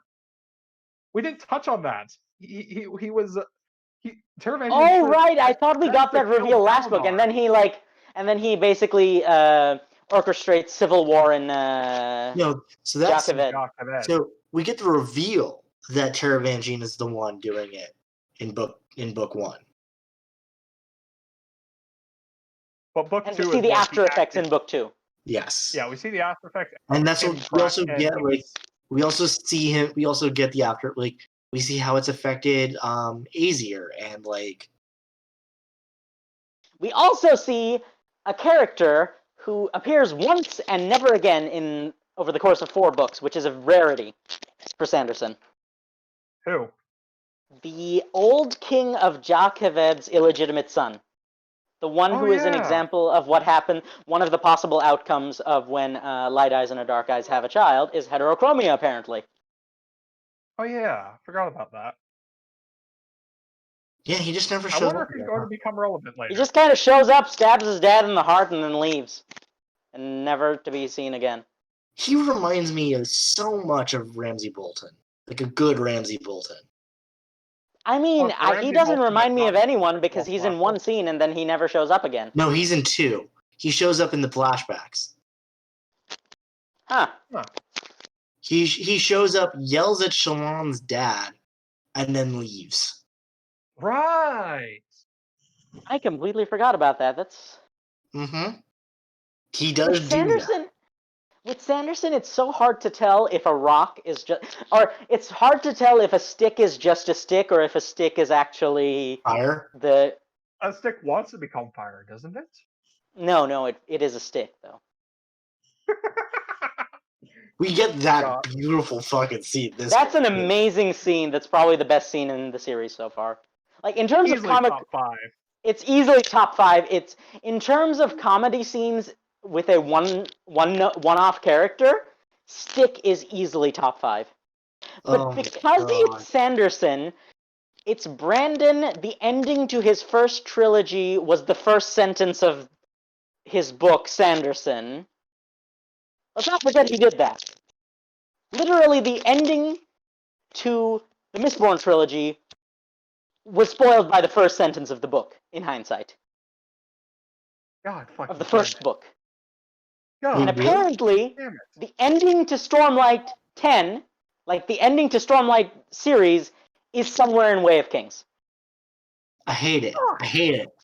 Fuck. Yeah, so people have been like looking forever, but it is apparently somewhere in Way of Kings. I'm going to go mad searching for the answer now. Look, don't do it. We've all tried to guess what the One Piece is. Don't do it to yourself, Jack. You're right. I'm already too deep into One Piece. But yeah. I don't need 2 obsessions in my life. Yeah, long story short, for all we know, the stick is actually Adenalcium and was Adenalcium the whole time. Clearly. Right? No, that's It's Sanderson. That is, like, there's no guarantee that's not true. also. Do the we get funniest thing Risen's is that whole bit hold on. in this one? Yes, we do. I think. Maybe. Possibly. I was going to say, the funniest thing is that the stick scene happens directly after Yasna's fake out death. It was such a good. I think it was a necessary. It was a necessary bit of lightness. Yeah. It was one of those things where, like, it needed to happen because otherwise it would have been too much. Though it does bring some ethical questions into play, because apparently all inanimate objects in this universe have some small degree of sentience. Yeah, to the point that a ship has enough sentience to willingly give up its life for its crew. Oh yeah, that happens. Right? We had a One Piece moment in this book. Yeah, Shallan soulcasted the ship into water to save the crew from a bunch of assassins. Yeah, and then and I think the important thing, I think that's a part of the reason the stick scene was so close after that, because she could soulcast something as immense as a ship, but not a single stick. And the reason for that is because the stick resisted while the ship didn't. And that implies so many things about the nature of, like, inanimate objects in this universe. I mean, even air, right? Yeah, apparently the air is something that can be soulcast. Therefore, the air is something that has some degree of sentience. And that's the thing, though, is that everything you know is Spren. But the thing is, it's somehow even more fundamental, isn't it? Because the Sea of Beads, all of these things are represented by a bead in the cognitive realm in Shadowsmar. And yet those beads are pretty explicitly not Spren. So it's like Spren are the atoms and these things are the quarks. My mind is exploding with all this. Holy fuck. To be fair, I think, who was it? Syl calls human Spren. So Syl is talking from a slightly... Actually, this is expanded upon in book 4, but for a certain value of Spren, Syl is correct. But Syl is essentially defining Spren the same way human beings define person or people. Mm. In the sense that anything that's sapient is a person or friend. Or anything that exists. Like, look, we're getting deep into the realmatics, and I think by the way, we've been going for 2.5 hours almost. I need to go. I'm tired. Yeah, I also need to go. We should probably cut it off, but I do want to add just a couple things. Mm-hmm. First of all, we do need to briefly get back to the fact that Dalinar faced Szeth at the part of what triggers Szeth's realization that he was wrongly accused of being truthless is he cuts Kaladin fairly early in the book with the shard blade, and Kaladin regains the use of that limb through his radiant powers, and Szeth freaks out when he realizes this. Because, very importantly, it's not possible for Szeth to do with his control over Stormlight. Which, do we know how he gains his powers yet? Yes, it's the Honor Blade. Okay, yeah. So explicitly, an Honor Blade cannot restore something damaged by a Shard Blade. Yeah. So he freaks out until Vangean reassures him that Kaladin clearly has the Honor Blade that lets him regrow stuff. And then when he sees Kaladin using gravitation, which neither of the regrowth Honor Blades allow, he loses his shit because he realizes, oh shit, this dude is an actual Radiance. I also find it. Go ahead. I was also going to say, like, no, you say your bit first, and then I'll say my other bit. I also find it kind of funny that the two flying Radiants are Skybreakers and Windrunners, because they're literally almost diametrically opposed. Yeah. It's literally chaotic good versus lawful good. No, they're both lawful good. It's just a matter of where they fall on No. lawful versus good. It's lawful good and lawful good, basically. Yes. Whereas, like, the Windrunners will fray into neutral good. The Skybreakers will fray into lawful neutral. Yeah, no, I honestly would classify the Skybreakers as straight lawful neutral. Depends on. It's a case by case thing, I think. But I think, like, ideally they would be lawful good. Lawful good. Nominally lawful good, yeah. Nail is straight up just lawful evil. Well, no, Nail is lawful insane. Yeah, he's chaotic lawful. It's great. We'll get into That's a great way of putting it, yes. That is beautiful. I also wanted to say, like, at the climax, Seth approaches Dalinar, ready to straight up assassinate him. One of the High Princes just throws himself in between them and dies because of it. And when it looks like Seth is about to kill Dalinar, he sends Dalinar into the sky, but Dalinar just calmly embraces his possible death. And then Dalinar just starts floating gently down, and Kaladin arrives in his big damn hero's moment, and it is such a fantastic scene. And that leads directly into the awesome climactic fight between Seth and Kaladin. In the middle of a goddamn hurricane. Oh, no. In the middle of literally two hurricanes. Yes. 2 colliding hurricanes. Oh, we did not even touch on the Voidbringer stuff. Fuck. There's a lot in this book. Look, there's a lot in this book, and I think we could be here for 2 more hours and still not cover all of it. So I think it's about time to call it a day. We might do a part 2 of this, honestly. We should do a part 2 of this, honestly. Like, especially since we could not have everyone here who probably should have been here. We can probably have them on for a part 2 of this. So like, cover everything we missed. So, thank you everyone for joining us. Thank you, Jack. You're welcome. Thank you again. No problem. Thank you, Logstar, for being our ever-present tech person. Hope you're okay with us talking forever. And it's too late. You already know it, and thus it knows you. And with that cheerful note, good night, everybody. Night. Good night.